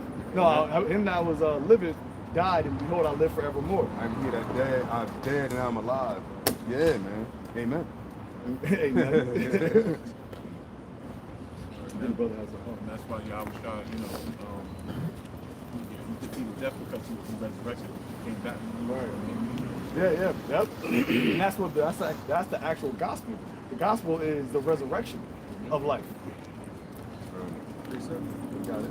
Isaiah 25:8, he will swallow up death in victory, and the Lord Yahweh will wipe away tears from off all faces. Right. And the rebuke of his people shall he take away from off all the earth. For Yahweh by Hashem YAHAWASHI have spoken it. Hold up. Hey, swallow up death in victory. He conquered death. He entered into immortality once again, and that's the promise, the joint inheritance for those that are faithful unto him, man. So, hey, man, what could be better than that? People will say, I don't want to live forever, man, but you want to live, and what is this? What do you call this shit here? This is not even life. You don't even know what life is. But you got the nerve to say, oh, I don't want to live forever, but you never even heard what it is to live. Well, you never even experienced. I wouldn't want to live forever if it was on the Esau either. Word. That's true. That's true. That's what I'm saying. Like, we don't even know what life is. We don't know what life is. Nobody really knows what life truly can be. So for you to say, oh, I would never want to live forever, but you're talking about this meaningless life. But see, they ain't never gonna say somebody put a gun to their head though. Right. Because if you don't want to live forever, then that means if somebody put a gun to your head today, why are you bitching in the morning? Right. If they come 100 years later, you still gonna bitch. Please, I don't want to die. Exactly. You say you don't want to live forever. So if somebody came to you every 100 years, put a gun to your head, at what point are you gonna say, you know what, I'm ready. Take my ass out. You know why? That's why with old people, when they get older, like, you'll see them, like, for a young person, like, damn, you about to die soon, right? But to them, like, they're not really concerned about that. Because it's like, you've gotten to a point of, like, it's time to die, right? Like you're saying, it's like, yo, I'm at your body has decayed to the point where, like, I'm ready to actually not exist anymore in this vessel. And that's why the Lord's literally going to make us eternal. But YAHAWASHI said, what? Who is this young man? So we're going to be at the prime state where we're never going to feel like, yo, I'm ready to die now. Like, I'm not, my body is this weak. So, like, you talk to somebody that's like, I don't even know what they say prime is, like, maybe 17, 18 years old, your body's like full of energy. It's like, oh, this is the best time of my life. Right? Because, like, you got all the energy, you got your bones working good. Like, I be thinking about playing basketball right now. I'm like, yo, and I be in my mind, I'm like, yo, I can't believe this. That's crazy. I remember, like, when I was like playing basketball all day, like every time sometimes I go down the steps. And I remember as a kid, like, you'll jump like 4 or 5 steps and just like do that. I be looking at that shit and I'm like, that shit a little dangerous. Think about the knees. Like, yo, that's just a little dangerous right now. That's like 5 steps. And I'll do it just to like do it. I'm like, I'll be like, oh. Can I still Can I still do it? But my son does it like, like it's nothing. I'm like, yo, damn. But it's like us getting old. We're decaying. And the Lord's like, yo, that's why the mortal gonna put on immortality. Like, yo, I'm gonna have to give you some new clothes. Yeah. Y'all gotta get some new clothes because like this ain't it right now. This says it's not vibing. I'm like, You gotta take off the dust. yeah, and y'all should die like men. You're gonna be my wife, if your woman, you want your woman to be, On point. You know what I'm saying? You don't want her to be coming all raggedy and shit, body all fucked up. Like, nah, baby, we gotta do something about that. We gotta do something. Let me take you shopping. Yeah, we gotta take you shopping. We gotta get you some new clothes. Take her to Rainbow. You know what I'm saying? Take her to Rainbow. In this case, if you got the money, I'm gonna take you out though. Messed up kingdom. I'm gonna take you out to Rainbow. Hey. But you know, there's like clothes for everything, right? Like if you're gonna run track, there's certain clothes for that. If you're gonna play basketball, you're gonna play football, you're going to work. Like there's clothes for everything.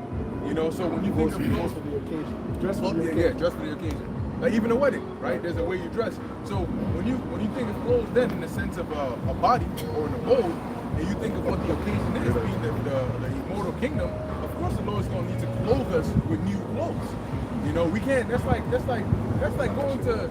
I don't know. That's like going swimming with a whole. I saw a video. You got this jig in the pool with freaking I don't know, Air Force Ones or some shit with jeans on. They're like, we got this nigga in the pool. Yeah. That's right. It doesn't match. So that's why the Lord said this mortal must put on immortality before you come up into that kingdom. Right. Flesh and blood cannot inherit the kingdom. You can't come up in there like that. Looking like that. Exactly. Yep. That's why I think it was in Matthew 25 where Yahawashi said, once he came back, when he comes back, those who are without, like, who have the clothing, garments, he said, grab them and toss them the fuck out. Who let you in here looking like that? Exactly. Like, you're looking all crazy right now. Oh, and that's why in Revelation it said that the righteousness fine linen. Yeah, That's what the clothes is. Fine linen. Fine linen. Yeah, and the precept you brought up before is crazy because it said he was wiped away all. It said all people were wiped away all tears. Read it again. Yeah. Isaiah 25:8, it says, he will swallow up death and victory, and the Lord Yahawah will wipe away tears from off all faces. Right. And the rebuke of his people shall he take away from off all the earth. Now you check that. If you read it, like half of it says all people, but then he says then his people, because somebody could twist that, and be like, he said, see, that's when he comes back. When he's gonna say Jesus come back, he's gonna wipe away all tears from all people. Nah, then he made it. He tightened it up. And then he said the rebuke of his people. Because people try to twist the Bible like everybody can get into this, man. Everybody can't get into this. Matter of fact, real quick. Who's in tears? Right, exactly. But all the other nations ain't in mourning right now. They got the fatness. Well, not they don't got the fatness of the earth, but they all got a piece of the fatness of the earth through Esau, man. But this is Lamentations chapter 2, verse 1. It says, how have the Lord covered the daughter of Zion with a cloud in his anger? Now mind you, daughter of Zion is Israel, but we talk about the chosen nation of the Heavenly Father, the creator that created all, his chosen nation. Check out what happened to them.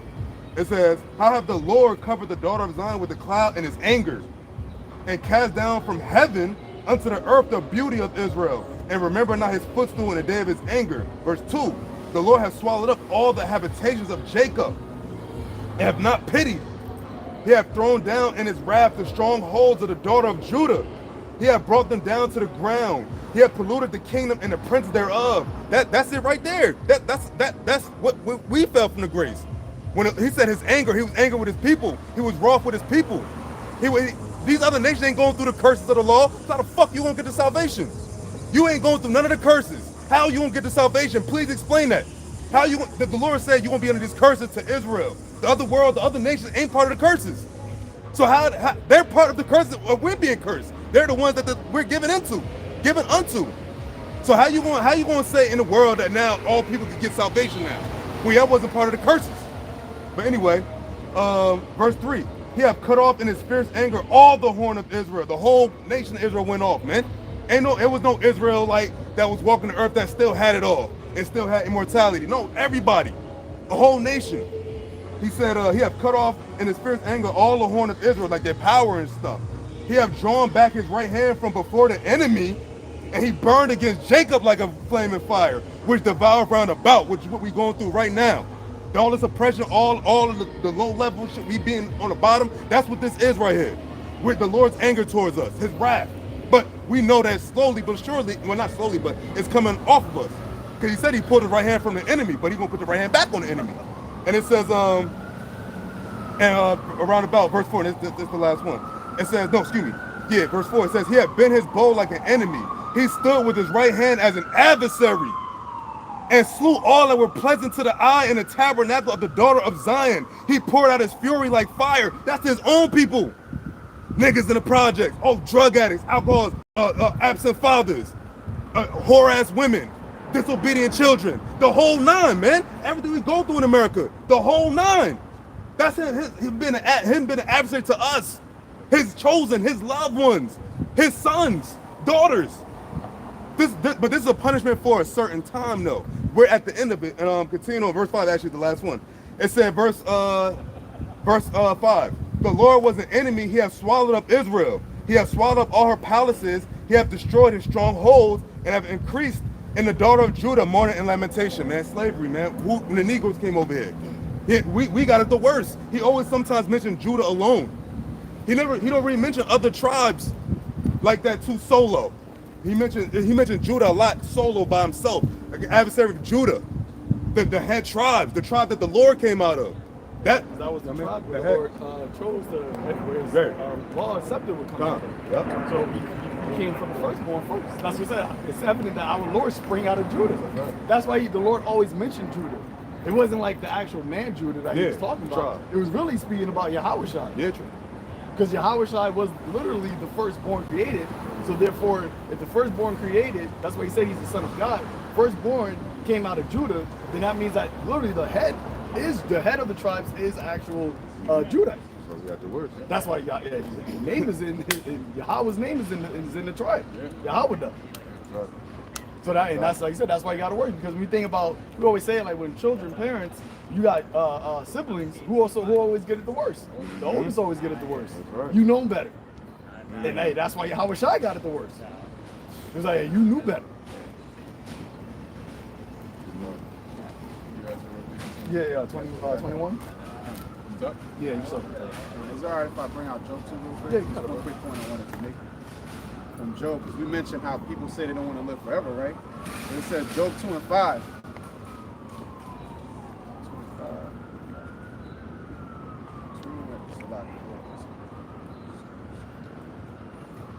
Yes, people say they don't want to live forever, but you sure as hell don't want to die either. So which one is it?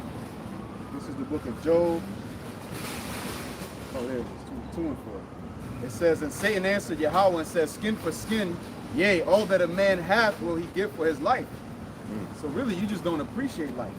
Like the brother before said, you know, if you put a gun in somebody's head, and they're going to be sure as hell begging for life. You know, but people don't appreciate what life is. They just think it's just a random occurrence, you know, the Big Bang Theory, whatever. But really, life is a blessing, man. Especially for us, but even for the heathens, man. For them to be even able to exist on YAHAWASHI's creation is a blessing for them, man. You saw the man should create life that's supposed to be a blessing and turn into a curse. That's right. You know? When you think about life in the sense of like what death is, like you're in the spirit world, but you're at what? You're at rest, right? So it's like you're not really like active in the spirit world, you're resting. So like when you think about in a modern, like in a physical sense, people actually lose sleep in order to do activities. Right. You know, they want to be, I don't want to miss out. I want to get up. You know, that's why they drink coffee. That's why they try to keep stimulus to stay up, because being up is like being active. So life with the Lord's going to actually give to us is like we're going to always have that. We're never going to have to experience the actual sleep part of the cycle of life and death. It was going to be forever. We're just going to be just actively knowing what life is. In history, past, present, all that's just going to be just us. We're not going to have to learn about what happened in the past. Or like, damn, I wish I would have seen what's in the future. That's just going to be our timeline. They're going to have to relive the cycle of life and death and not being active for certain things. Not being alive for certain things. And that's what's going to separate the sons of God from the rest of these mortals. We're like, oh, you guys are the mortals. You guys are the ones that like, boom, boom, boom. I've been here. I was here last time. Yeah. I seen your cycle of life. That's great. We were somebody in the car, like, yo, being able to see something go from a little, like a baby, all the way up to aging, and like you just seen like that just happen. Like just a cycle of, you know, you just alive and dead. Like people like see like plants. Or like, damn, like I remember you were just a little baby and you see it grow and like, oh, you're sad, you're dying. But it's like, I think it's going to say in verse 4 of Revelation 21, like for the sons of God, there should be no death. So you're not going to experience the sorrow of like growing, then dying. Like, nah, y'all just all gonna just live forever. So the sorrows that comes with the end of the cycle of life. Right. Because who do you really want over? You want over your family. Yeah. You know, that's who you cry over. But to all of the family of the house of Israel, David, you're always gonna look, you're always gonna be alive. You're never gonna cry. Yeah. You're not gonna cry for no heathen dying. Like, You're gonna be the one putting up with it. But you can as an immortal, those are like mortal thoughts, mortal feelings. Because the Most High don't cry when you die. You know what I'm saying? Like the Most High don't mourn when you die, because He's a God. He's outside of the cycle of life and death. It says that all things are ever living before Him, right? So there's no such thing as death to the Lord. Just like for us, we're gonna understand that really there's no such thing as death. You're just in a different realm now. You know, so we ain't gonna like, oh man, such and such is dead. Like over here, you do that because you can't see them anymore. You know, you think that they're gone, and you don't know if you'll see them again. But we're gonna be outside that. We're gonna be above that. So certain feelings we're not even gonna be subject to anymore, because we're gonna be above it. Like YAHAWASHI. He's not physically on the earth right now, but we know He's not dead. He's alive. Right? He's gonna be coming back. So that's how we gonna be to the heathens. They're gonna be like, yo, they got picked up. And like they coming back as gods, like YAHAWASHI, same thing. They're gonna be expecting us to come back, and they'll see us, and they're gonna be like, "Yo, they're alive!" Like, yeah, they're gonna be alive. Motherfucker. Like YAHAWASHI didn't die. that's why His resurrection was so important. That's why He showed Himself for 40 days. Because like, if He died and just like disappeared, nobody would know if He was really alive or not. But He had to actually show Himself like, nah, I'm here. Like, you saw me die, right? Everybody saw me die. I came back. Like, you feel that? This is the same body. I was dead. So there was no breath, and I'm alive now. I'm gonna go. I'm gonna come back though. But like, I seen you leave alive. So you're not dead. So that's why He doesn't say you're not dead. So that means you gotta come back. And then when you come back, we're gonna be like you. Okay.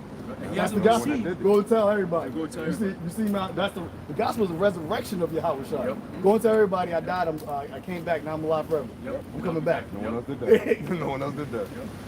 And though He hasn't been on the earth for 2,000 years, people would think normally, like you said, if nobody had seen Him, then they'll be like, well, He died. He never came back. It was 2,000 years. Where He at? Right? But 2,000 years, we know, well, He was alive when He left us. He's gonna come back because we were there when we saw Him go up.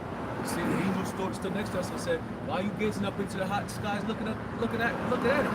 He's gonna come back the same way you see Him going is the same way you're gonna see Him coming back." So we have that expectation.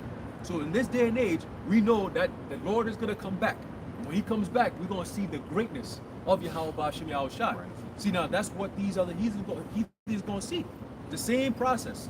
YAHAWASHI get beamed up and brought back down. We're gonna go through the same thing. We're gonna get beamed up, brought back down, but this time when we come back, they're not gonna see the same skin, flesh, body. They're gonna see gods. They're gonna be like, oh shit, all right, it's over now. Let's go. You know, so aliens. the Lord is They're already gonna think it's aliens. They're gonna think it's aliens. Well, it is. Yeah, it is. We're foreigners. Yeah. Like, we're actually foreign to this actual setup of what life is, our earth is, or the world is. That's why I said you're not of this world. Yep. So we're literally actually are aliens that are not here. That we're strangers to this. Yep. That's why I said sojourn as strangers. Yeah, right. As pilgrims in the earth.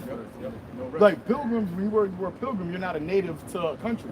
But if you're pilgrim to the earth, that means we're not native to this actual earth. Like the Lord created the earth and put us here. We're literally from the spirit world, from above. We're from above. We just got put here. This was our dominion. And that's why the scripture says, as on earth as is in heaven. We're about to replicate what our actual home is.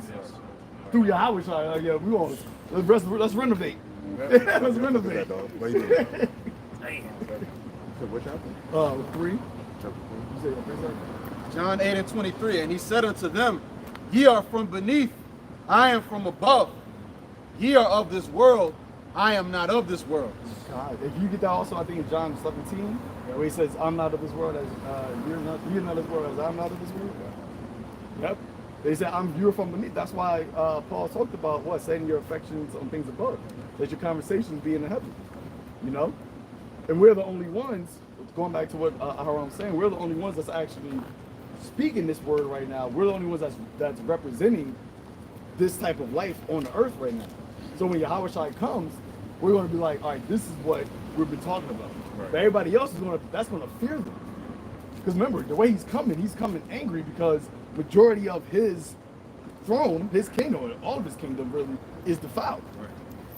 The Lord, the Heavenly Father created this for him. where it said, ask of me and I should give you the heathen for thy possession. The othermost, ask of me. See, how should I be like, can I get my own kingdom, daddy? Can I get my own throne? They're like, yo, this is yours. This is yours. But look how it's fucked up. It's like you got somebody gave you a car, and before you even drive it, you see somebody crashing into trees, crashing into other cars. I mean, you done fucked up your whole shit. What you think you gonna do when you come back? Especially imagine you gotta work really hard to get it too. Oh my gosh. Fucked it up. No. You had 200 years, you fucked it up already, nigga. You just had 2 days. You already ruined this shit, nigga. What the fuck is wrong with you? Huh? You know how long it took for us to build this? And you just come in 2 days, you mess it up? You're definitely a son of destruction. We gotta get you out. You know? Yeah. Let's get up out of it. Get them out of there. And it's gonna be swift judgment. You know, that's why the Lord said, the scriptures talk about it's gonna be 1 hour for America to be destroyed, because once America is destroyed, everything else changes. There's like that one switch that has to go off for everything else to work. And once this place is taken out, everything else is gonna get back in order. Hey, the house of Babylon. Lord's about to literally destroy Esau's house, like his main dominion. Be like, yo, fuck your shit. Like, I'm gonna destroy it. I'm gonna let the whole world see me destroy your shit. Humiliate Yep, humiliate you. He did us. Yeah. She's the driver of the dragon. Right. So that's he takes her off. John 17 and 16. They are not of the world, even as I am not of the world. That's right. So us being in the mind of like YAHAWASHI was, that's why he wasn't concerned about the things of this world. He couldn't do his father's work. He wasn't concerned about having a family and having wives and having riches and having land. He said the son of man, a fox have holes and birds have nests, but the son of man having where to lay his head. Those things didn't concern him. He wasn't concerned about having to fly his gear and being, he was like, I came to do my father's will. He wasn't concerned about eating. My father's will, my meat is to do my father's will. That was the only thing, because he understood if you do his father's will, then I'm gonna get the glory back. I'm gonna get the king. I'm gonna get what was originally given to me. That's why he prayed in that same prayer. He said, give me the glory which I have from you from the foundation before the world began. I want that back. I don't want this. You got Satan trying to even tempt him, like, I give you all this.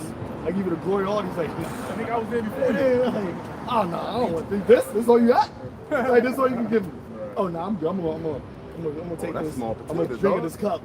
I don't want to, but I'm gonna drink of this cup because like what you offering me, that ain't it. Yeah. And that's why at the end he said, so the Lord, he said, it is finished. The mission, the reason why you sent me here is done. Like, I actually completed what you sent me here to do. Man, look, that's the goal. That's why the Lord said, scriptures talk about endure till the end, because we're waiting for that glory that he had from the beginning. Lord, the scriptures talk about the first fruits. Lord willing, we are those men. We want that glory too. We want to see YAHAWASHI rule, because that means we all get to rule. You see, that means we're living in perfection. All this hell stops. That means the one who's not supposed to be in rulership has been taken out, which is Esau Edom. You see? So we also yearn, like the scriptures talk about, I believe it's in the book of Hebrews, where it talks about, the Romans, where it talks about the earth groaneth, right, for the manifestation of the sons of the Most High, basically to rule again, to take over the whole earth, to make it new, like the Apostle Paul said, the Apostle Peter said, right? We're looking for a new heaven and a new earth wherein dwelleth righteousness. That's the key. Wherein dwelleth righteousness. We're not looking for a new global reset, that all this fuck ass shit going on. We're looking for a new earth and a new heaven wherein dwelleth righteousness. King of righteousness. The King of righteousness. There you go. You see, with his elect men, who gonna what? Who gonna be enforcing that righteousness?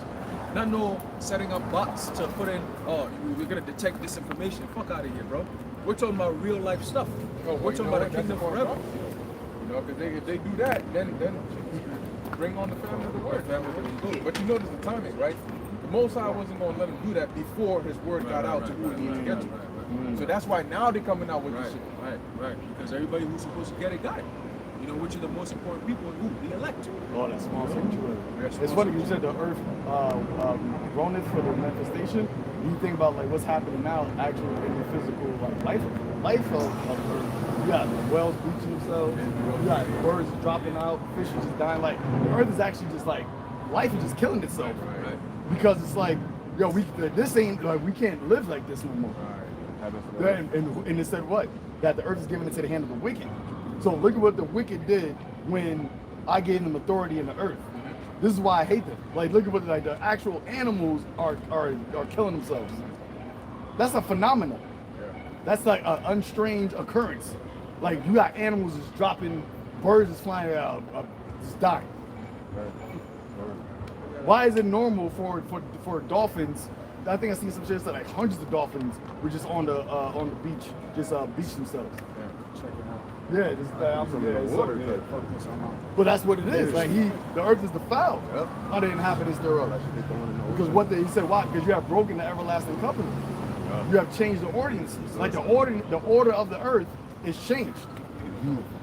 So it's like if the Lord created the earth to live, to be, you know, an existing thing, you change that order to now everything is just death now.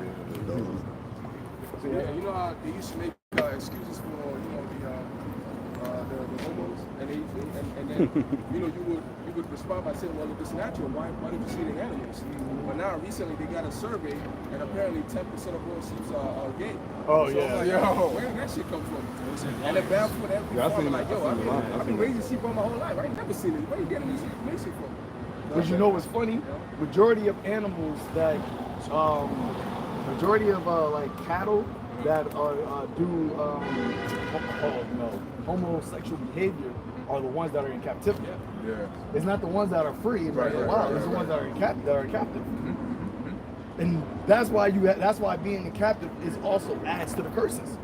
That's why you got our people in their worst condition mentally now here in Babylon, because this captivity has allowed them to do all these things. Right. That's why we had to be taken out of Egypt. That's why the Lord said it. Let my people go so that let our people go. Let my people go that they may go and serve me and sacrifice unto me. We need, in order to serve the Lord completely, we can't do this underneath anybody. We need actual sovereignty to be able to serve YAHAWASHI. Yep. And that's why, even though a lot of people that claim to be teachers, they're talking about having a kingdom here, you can't do that. You think Esau is going to allow you? In the Maccabees, it showed you that they made it a law that you couldn't call yourself a Jew. In Antiochus, he literally said, if you kept the Sabbath, you're going to be killed. So now Esau, instead of coming overtly like that, he's like, you know what, I'm just going to make life this way. It's going to be like, well, you can't keep the Sabbath perfectly. Even if you wanted to, you couldn't even do it. They wanted to keep it, they knew how to keep it perfectly, and they had the means to keep it perfectly, but they just said, what, you know what, if you do that, you're going to die. Esau said, now, you know what, I ain't going to kill you, I'm just going to make you not be able to keep it. I'm not going to be able, you got to, the clothes you get is going to break the law. The food you eat is going to break the law. The air you, like, everything is going to break the law just naturally. That's the life I'm going to create on the earth now. That's why, Yahawashi had to do what he did, because it was during that last generation, the Roman age, where Israel still had some type of sovereignty, you know? So like, you could still keep the law during the time of Yahawashi. You could do it physically, but then Yahawashi also came and did it spiritually. But in this room, you can't even keep the law physically. So even, I mean, Yahawashi could, but like, let's say for the setup of the movie, if Yahawashi came in this age, it would be very hard for him to actually be perfect. He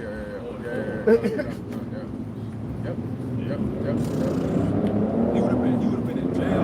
But think about it, Yahawashi was literally born now. His parents would have took him, let's say, straight out of birth. He would have got circumcised in 2 or 3 days after he was born. Boom, broke the law right there. Yeah, nothing, couldn't even do nothing about it. You're supposed to be circumcised on the 8th day. Then Yahawashi would be like, oh, that's not a perfect lamb. It's not a perfect sacrifice. I ain't think of that. There's no physical temple. There's no, No sacrifices. None of those things would have been able to actually take place. You would need to do a job. You need to work on the Sabbath. You know. Oh, yeah, no. Well, couldn't even keep the Passover. You can't even keep it back. Lock them up. Killing the lamb, they would lock them up. You can't go to Jerusalem because we don't get to go over there. That's a part of the law. We're supposed to go over there 3 times a year. Yeah. You wouldn't be able to afford it. Yep. Who's in that land? Who's doing all this gay parade and all that shit over there? Like, and Matt, just think about these things, man. You know? And then we talk about it, and then we're the worst people in the world. We're just telling you facts. Whether you want to believe it or not, it's just the truth, man. in the You know? spiritual, because right after Yahawashi came, that's when Israel got kicked out of. I was just thinking that. It was the last time the temple was actually there. That's it. Yep. Right. That's when everything, the last time we actually had the ability to keep laws was when Yahawashi was actually on the earth. And after he left, the siege and everything, that was it. That was it. And that's what, like you said, that's why the Lord took us out of Egypt, because he said, I need to let my people go that they may serve me.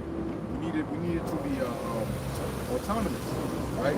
So we needed to be more sovereign. That's why he got us out of there, got us up out of there, and took us to our own lands, he said, where we're going to be able to serve him there. Ooh. Right. And that's why we had to eliminate those Canaanites.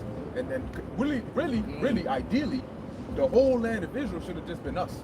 Right. You know, but Israel wasn't able. Some they didn't do it, and some weren't able to take out all the heathens here. Because that's when you can actually set up a law. You can't set up a law in another sovereign country. Yeah, exactly.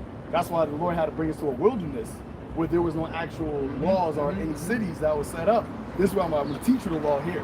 And then I'm going to bring you to the land where you're going to actually establish this law. This is going to be the law. They say the law of the land. This is going to be the law of the land. You keep this in the sight of the nations. This is going to be your wisdom.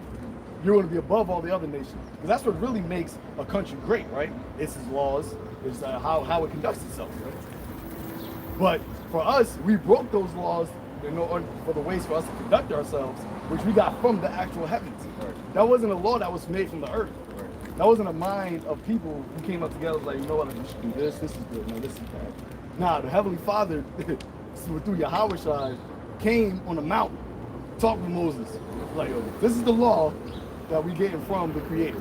Boom. This is how you want to serve. This is how your people, my children, my family is going to be conduct themselves on the earth. Govern. That's why in Isaiah 9 it says the government of his government should be on the shoulders. Revelation 21. Yep. Fourth verse? You can just keep, like, remember you started before, so you can just keep reading. No, I didn't start.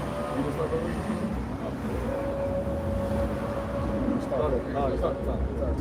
Revelation 21:1. And I saw a new heaven and a new earth. For the first heaven and the first earth were passed away, and there was no more sea. And I, John, saw the holy city, New Jerusalem, coming down from the Most High, out of heaven. So they said the first heaven and the first earth was passed away. Meaning what? This type of life, this dominion, these things on the way that you know earth is now, that's not going to be no more. That's not going to be a thing. To see the nations, them having their dominion, them having any type of influence on the earth, that's going to be done away. Because when you go in Revelation 17, it says the seas are the people. So them, John seeing no more seas, not talking about there's not going to be no more water on the earth, but them having influence in the earth is not going to be a thing. You're not going to see a Moabite or a Japhite and like, all right, this person of, I got to go to this guy, for something.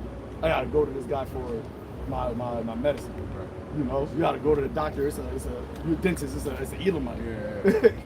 No, you're not going. That's why I said this earth was created for many, but the world to come is for a few. Everything that is prosperous, that has prosperous, is going to come from Israel. We're not going to need to go to a heathen for, do y'all have any, we got to go Google some Eastern remedies, Eastern medicine remedies. Nah, that's all going to be us. And if y'all do got something over there, bring it. Our gates is open.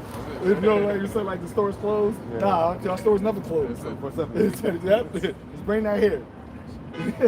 Run that shit. Esau does that right now, but he does it with violence and deceit. He come in and he say, hey, I'm taking over your shit. Hit him with some new weapons and, Mama Dude, hit him with some military, whatever.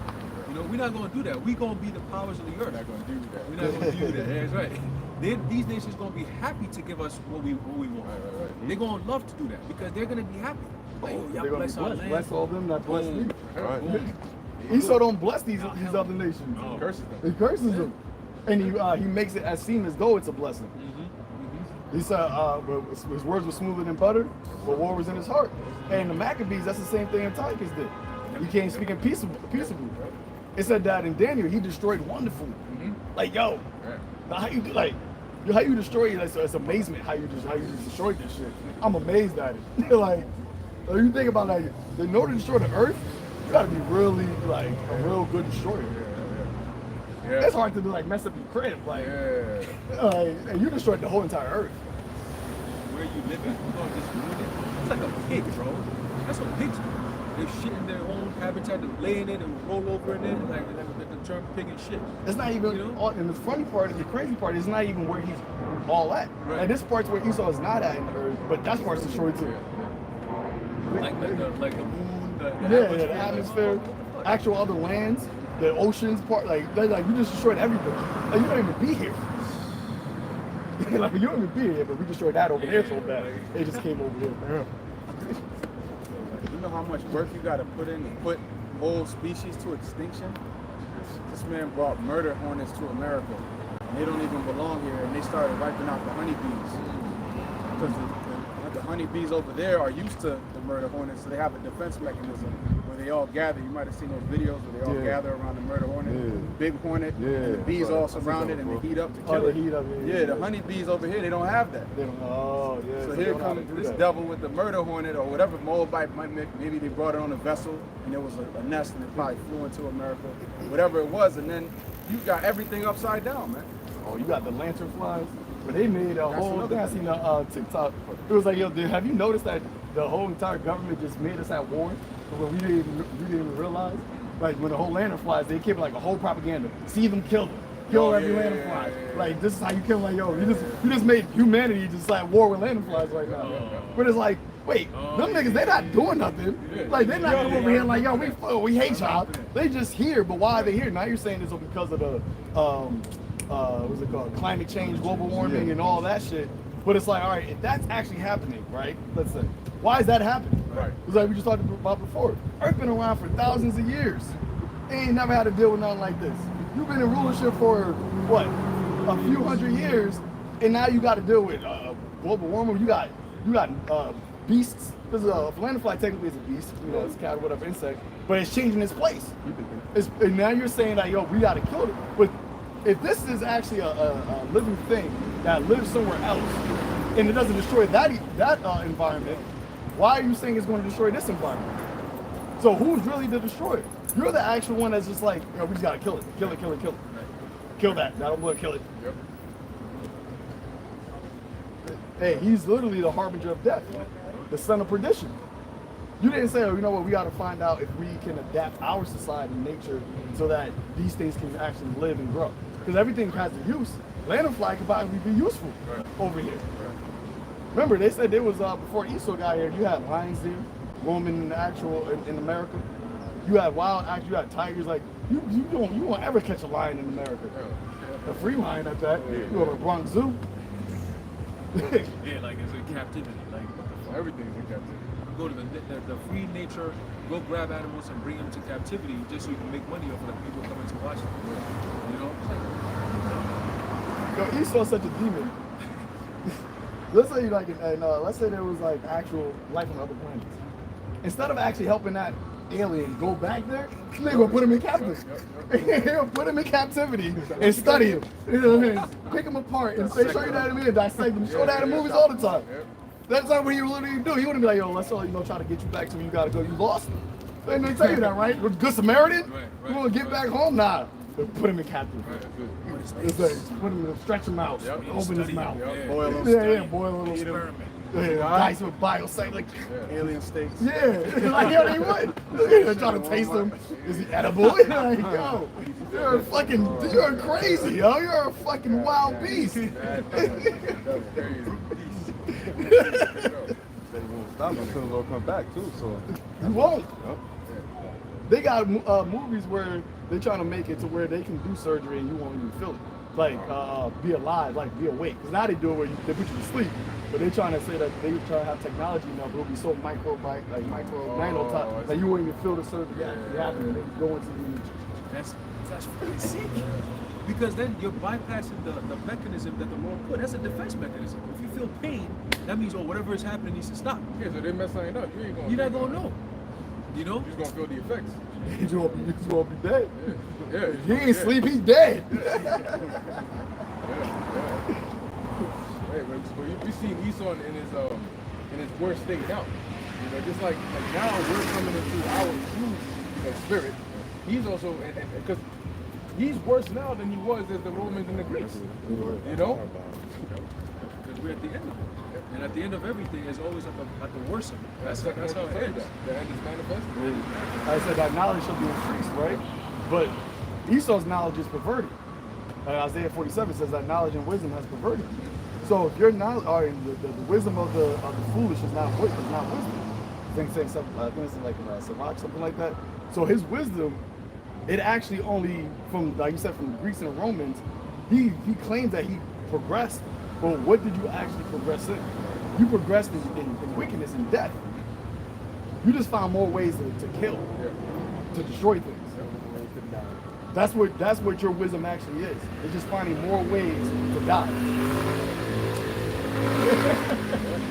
More ways to die. And the Most High is the God of the living. Remember, once again, we're gods. So death is literally our enemy. That's why YAHAWASHI say you defeat the last enemy, which is death. Death is actually our enemy. And Esau here just like, I got mad ways to die. Come holler at my house. Come to my crib. I'll show you how. I found this how you die. That. Then just pick your poison. They got a sorcery. They got a TV show called 1,000 Ways to Die. Right. Yep. Revelation 21:2. And I, John, saw the holy city, New Jerusalem, coming down from God out of heaven, prepared as a bride adorned for her husband. And I heard a great voice out of heaven saying, Behold, the tabernacle of the Most High is with men. Hey, the dwelling place, right? We just have, we're coming into the Feast of Tabernacles, right? And tabernacle is a temporary dwelling place. It's not an actual, like, a whole house. It's something that's movable, right? That's why we got the Feast of Tabernacles. It was in the wilderness. That wasn't our actual abode. That's where we want to actually stay at. So the Lord said the tabernacle of the Most High is with men. Because the Lord is actually going to be with us, but that's not his permanent, like, he's everywhere. You know, even us being in vessels of the immortals, we're not even going to be enough just to contain the Lord. The Lord is still going to be everywhere. But that's why he's going to make us replicate it so much. That's why we're going to actually be immortals. And the house of Israel is going to go on forever because we're going to fill up his mansion. So we will literally be the Most High everywhere. Right. In us. Yeah. You're my witnesses. We're the image of him. Everywhere. Everywhere, just the images of Yahweh.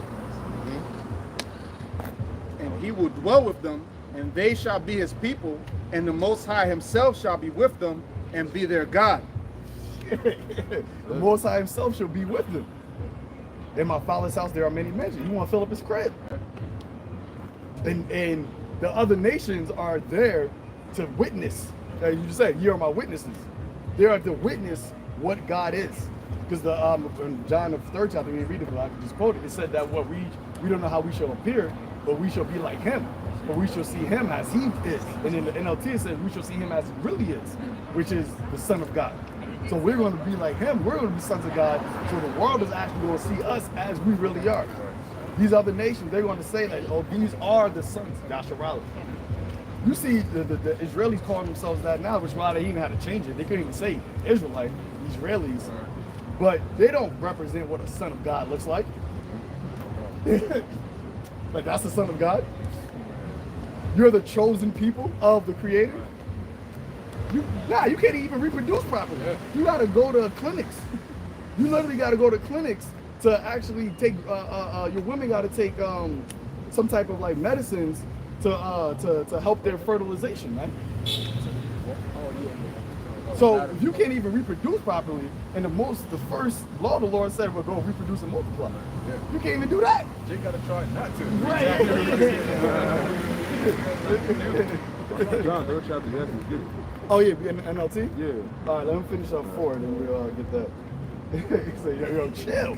Y'all y'all lively people. Yeah, too lively. Well, we can't help but to be lively because the Most High is alive. Yep.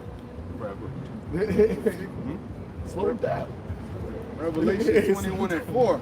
And the Most High shall wipe away all tears from their eyes, and there shall be no more death, neither sorrow nor crying, neither shall there be any more pain, for the former things are passed away. Yep.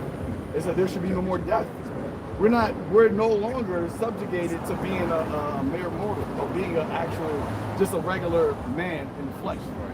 That's not what it is no more. We had experienced it. That was a fall. The fall of Adam. You know, we had to experience what it was to die like men. And boy, what a horrible experience this was. Nightmare. This was a fucking horrible ass experience. It's like you now know, like, yeah, you gotta really just follow the Lord, like follow His ways. And remember, we got this mind now, right? The Lord gonna have to do away with the rest of the nation, the wicked, because they don't have that mind. And it's gonna be through us that He's gonna just make that what it is now. Because we now know, like, we got the message.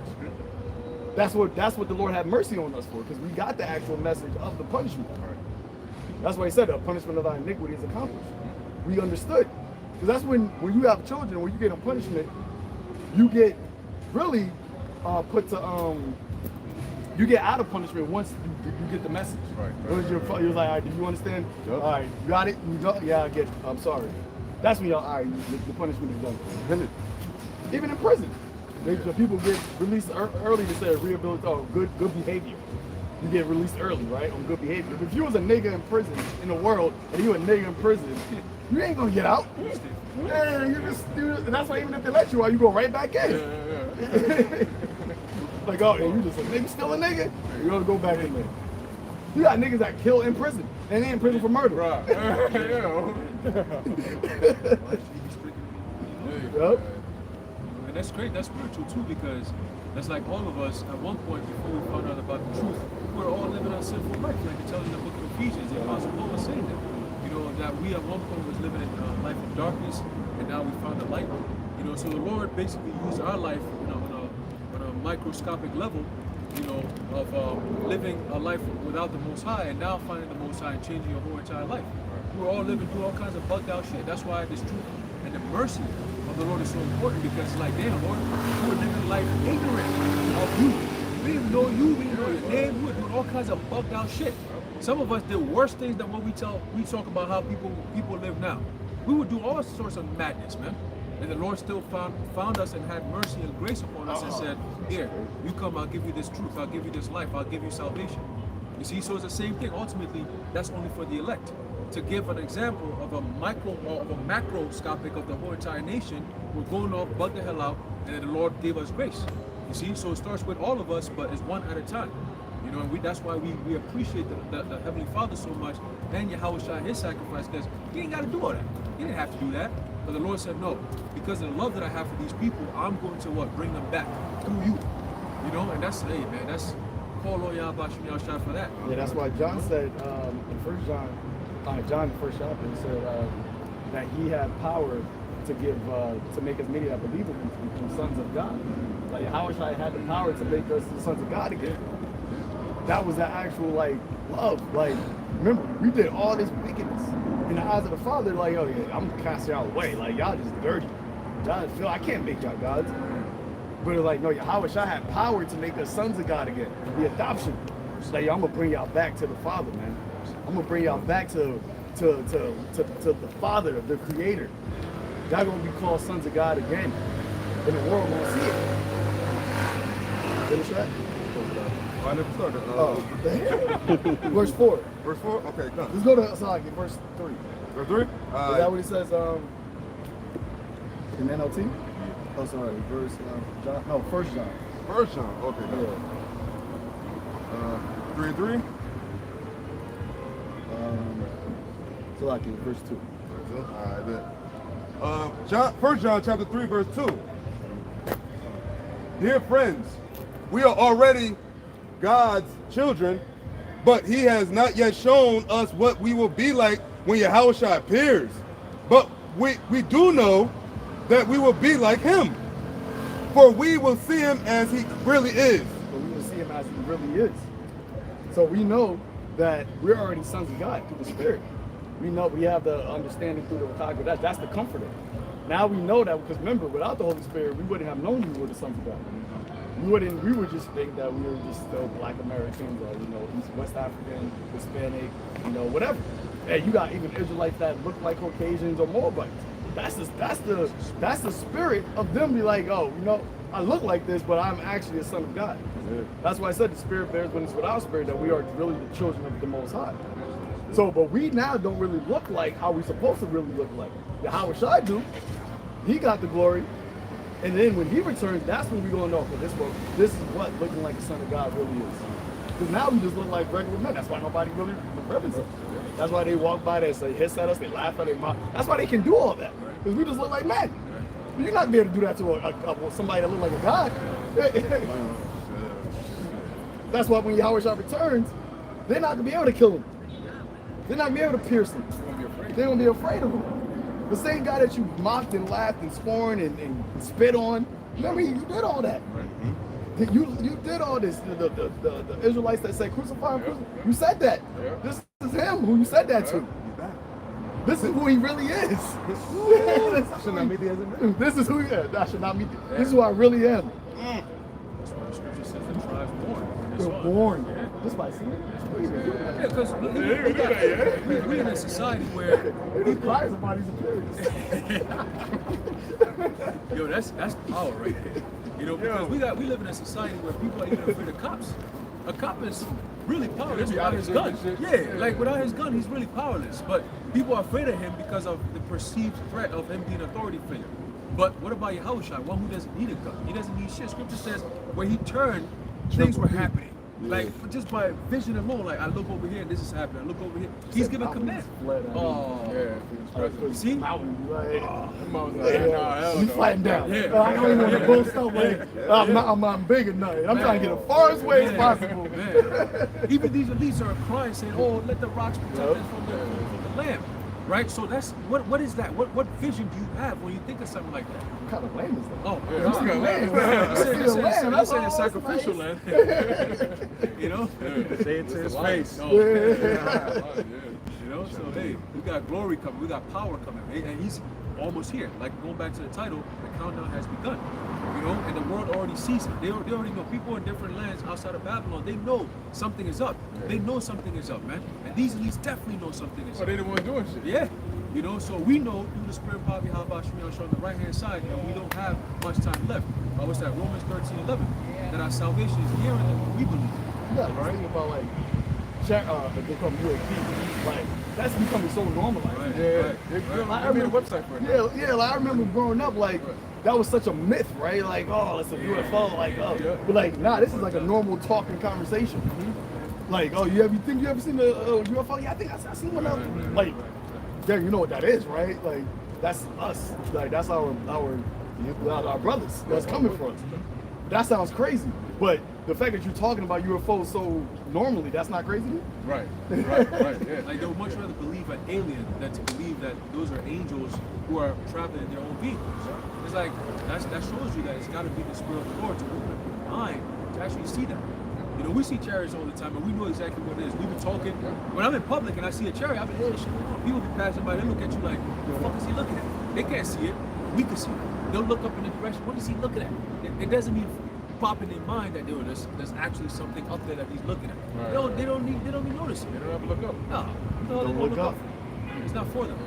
You know, they just go and look down and stay down. That's all it is, man.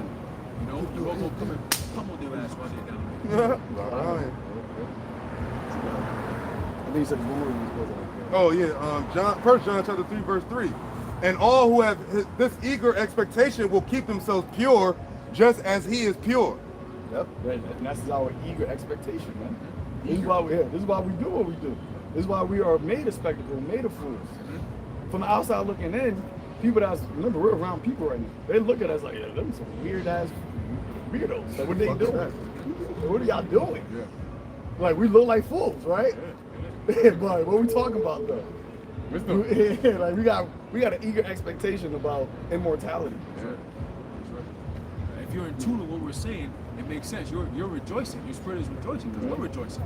You know, we know the Lord is coming back. We're giving glad tidings, right? But for the rest of the world, they don't even hear that. They don't see that. It doesn't even clock in their mind. It's like, remember how before we came in the truth, when Bruce was teaching, we watching people pass by, we like, what the fuck is wrong with these people? Like, do they have eyes? Like, are they blind? Like, what the fuck? You got men of the Lord talking about the scriptures, That's the like truth. it's like a pile of gold just in the corner somewhere, and people just walking past. They go like this. They move away from Yeah, it. They look yeah, like yeah, they yeah. inside it. Yeah, like what the fuck? You look at this shit like, yeah. They see a pile of shit and it's like, yo, get the back, stack it. Like, what are you doing? You just walking past treasure. Yeah. Why? This is what you need to save your life. This is the directions you need. Where you're going right now, there's a huge problem there. And this is the direction before you get there. This is the warning. It has they're moving the sign out the way Yeah. so they can keep on going. Like, what the fuck? Can I get around, please? Scripture said the precious sons of Zion comparable to fine gold. Now we're the offscouring of the earth. You can't see it because we're in this dirty clothing, you know, this flesh. You won't see it, though. But the real gold is through the wisdom, through the words. right, yeah. That's what it is. That's why it says seeing they may see, but perceive not, and hearing they may hear, but understand not. You know? They're hearing this, but it's not gold to them. Right. It sounds like it's shit. Hey, to the we're a sweet savor of life and death. Life until the one unto life, and death until the one unto death. Yeah, it isn't Who's until you sufficient hear for it. these things? Yeah, because it's like cheese, for example, right? You smell cheese and you don't know it's cheese from some far away, you're gonna think it's saying, oh, yeah, like, Right. cheese. Until you get there and you, oh, this is actually cheese, you know, instead of something else. So when they walk by and they just see, and they don't actually stop to listen, they don't really hear what this is actually about, you know? Yeah. And that's why only the sheep can hear it. Right. My sheep can hear my voice. Y'all don't say, you are the Most High, therefore, you are not of God, therefore you hear it not. You can't actually hear what we're saying because you're not an actual son of God. Even if you are actual a seed of Abraham, but you got all of Israel that's not of Israel.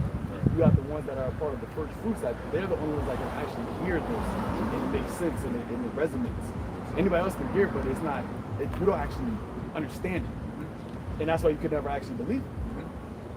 Yeah, it's like if you're in a car with a group of people and there's a song playing that you've heard before and they haven't heard it before, you pass by, you recognize that song, and you might even sing along. But for them, it's just like they might not even hear it. You know, like what song playing in the background right there? You don't hear it, but if you know that song, you hear it. You know, Words, sound. yeah. Right, yeah, that's facts. It just sounds like noise. Yeah, That's what it is. right. Like, I heard it, it just sounds like noise to me because I don't know what's playing. Exactly. But somebody that knows what it is, like, nah, that's, they could just sing along right with it. Yep. That's deep. And then they'll look at you like, you don't know that song? We be sitting like, what song are you talking about? Oh, that sound? Imagine just knowing that song meant life or death. Oh yeah. Then you gonna be like, oh shit, what? And that's what we're saying. You gotta know the song you want to live. Yeah. Somebody got a gun in your head, yo, what's the name of the song? Somebody have a gun in your head, sing the lyrics to this, and that. They be saying it, there's like memes, like if somebody had a gun to you, can you sing all of the lyrics to this song? Right. Yeah. Not like without messing up. That's what this is. Like you gotta know these lyrics. Yep. Oh shit, my bad. Chill out. You wanna say something? Now I just want to say to the metaphor that you used as far as they walking past gold. I was gonna tweak it a little bit and say like it's like they're walking past gold, but the gold is in a black garbage bag. Like you don't really acknowledge the gold because they don't see the gold. The gold is in the bag. And we in the offscreen, we like you said, we like man, we like everything else. You know what I mean? I was just thinking about that when you said that. And now people are starting to peek into the bag and they're seeing the gold and they're like, oh shit, hold on, let me, because now I'm starting to see a lot of videos of people trying to gravitate towards the truth. What's happening? Like women, they're not like, oh, I want a man, I want to settle down. No, listen, ain't no settling over here. Settling is for the dust, the bottom. You settle at the bottom. We ain't settling. All right, the Lord is beaming us up. Those who settle, you're going to stay right here and get pummeled when that time comes, right? But the Lord is beaming up his elect. Right now, we're being purified. So the settling is the residue. That's what you get. So you're going to be looking for a man to settle down with. You're going to get the residue. But the top of the top, yeah, like we ain't trying to settle down with you. What the fuck is that about? Like, oh, you're not trying to settle down. I want one man who's going. You are not going to get one man to settle down with you, man. All right? You get with this truth, or you ain't getting shit at all. This is the way of life. If you stay away from this way of life, you're going to be part of the congregation of the dead. It's one or the other. All right? You got to stay in the middle to get to the end. If you fall on one side, you're going to drown. If you fall on the left side, you're going to burn up. So you got to stay on that straight and narrow, and that's what's making it so hard for people to do now, even in people in Israel. All right, but that's all part of the Lord's stumbling blocks. As you're walking on the path, you might have people who gonna fall, you're gonna people who gonna stumble, you're gonna people who gonna get tired and sit on the side. We just gonna keep on going because we see the end goal. We're trying to get to the point where Yahawashi is there with stretch our arms and say, well done, my good and faithful servant, with that big ass hug and a big ass crown on top of our heads. That's what we're looking for, man. All right, if you're not in that mindset, fuck you and get out of the way, man, because we're gonna just run all over your shit, man. All right, metaphorically and spiritually. That's it. All right, that's all I got. Yeah. Hey, so with that, hey, this was a beautiful sermon. All right, we pray to YAHAWASHI that I was worthy as a sacrifice. All right, and that you brothers and sisters watching were all edified. All right, so we're closing. We'd like to give all praises, honor, and glory to Yahweh. Ba'ashem, Yahawashi, Ba'ashem, Rakakadash. And until next time, shalom to the elect. Shalom. The way the light is hitting.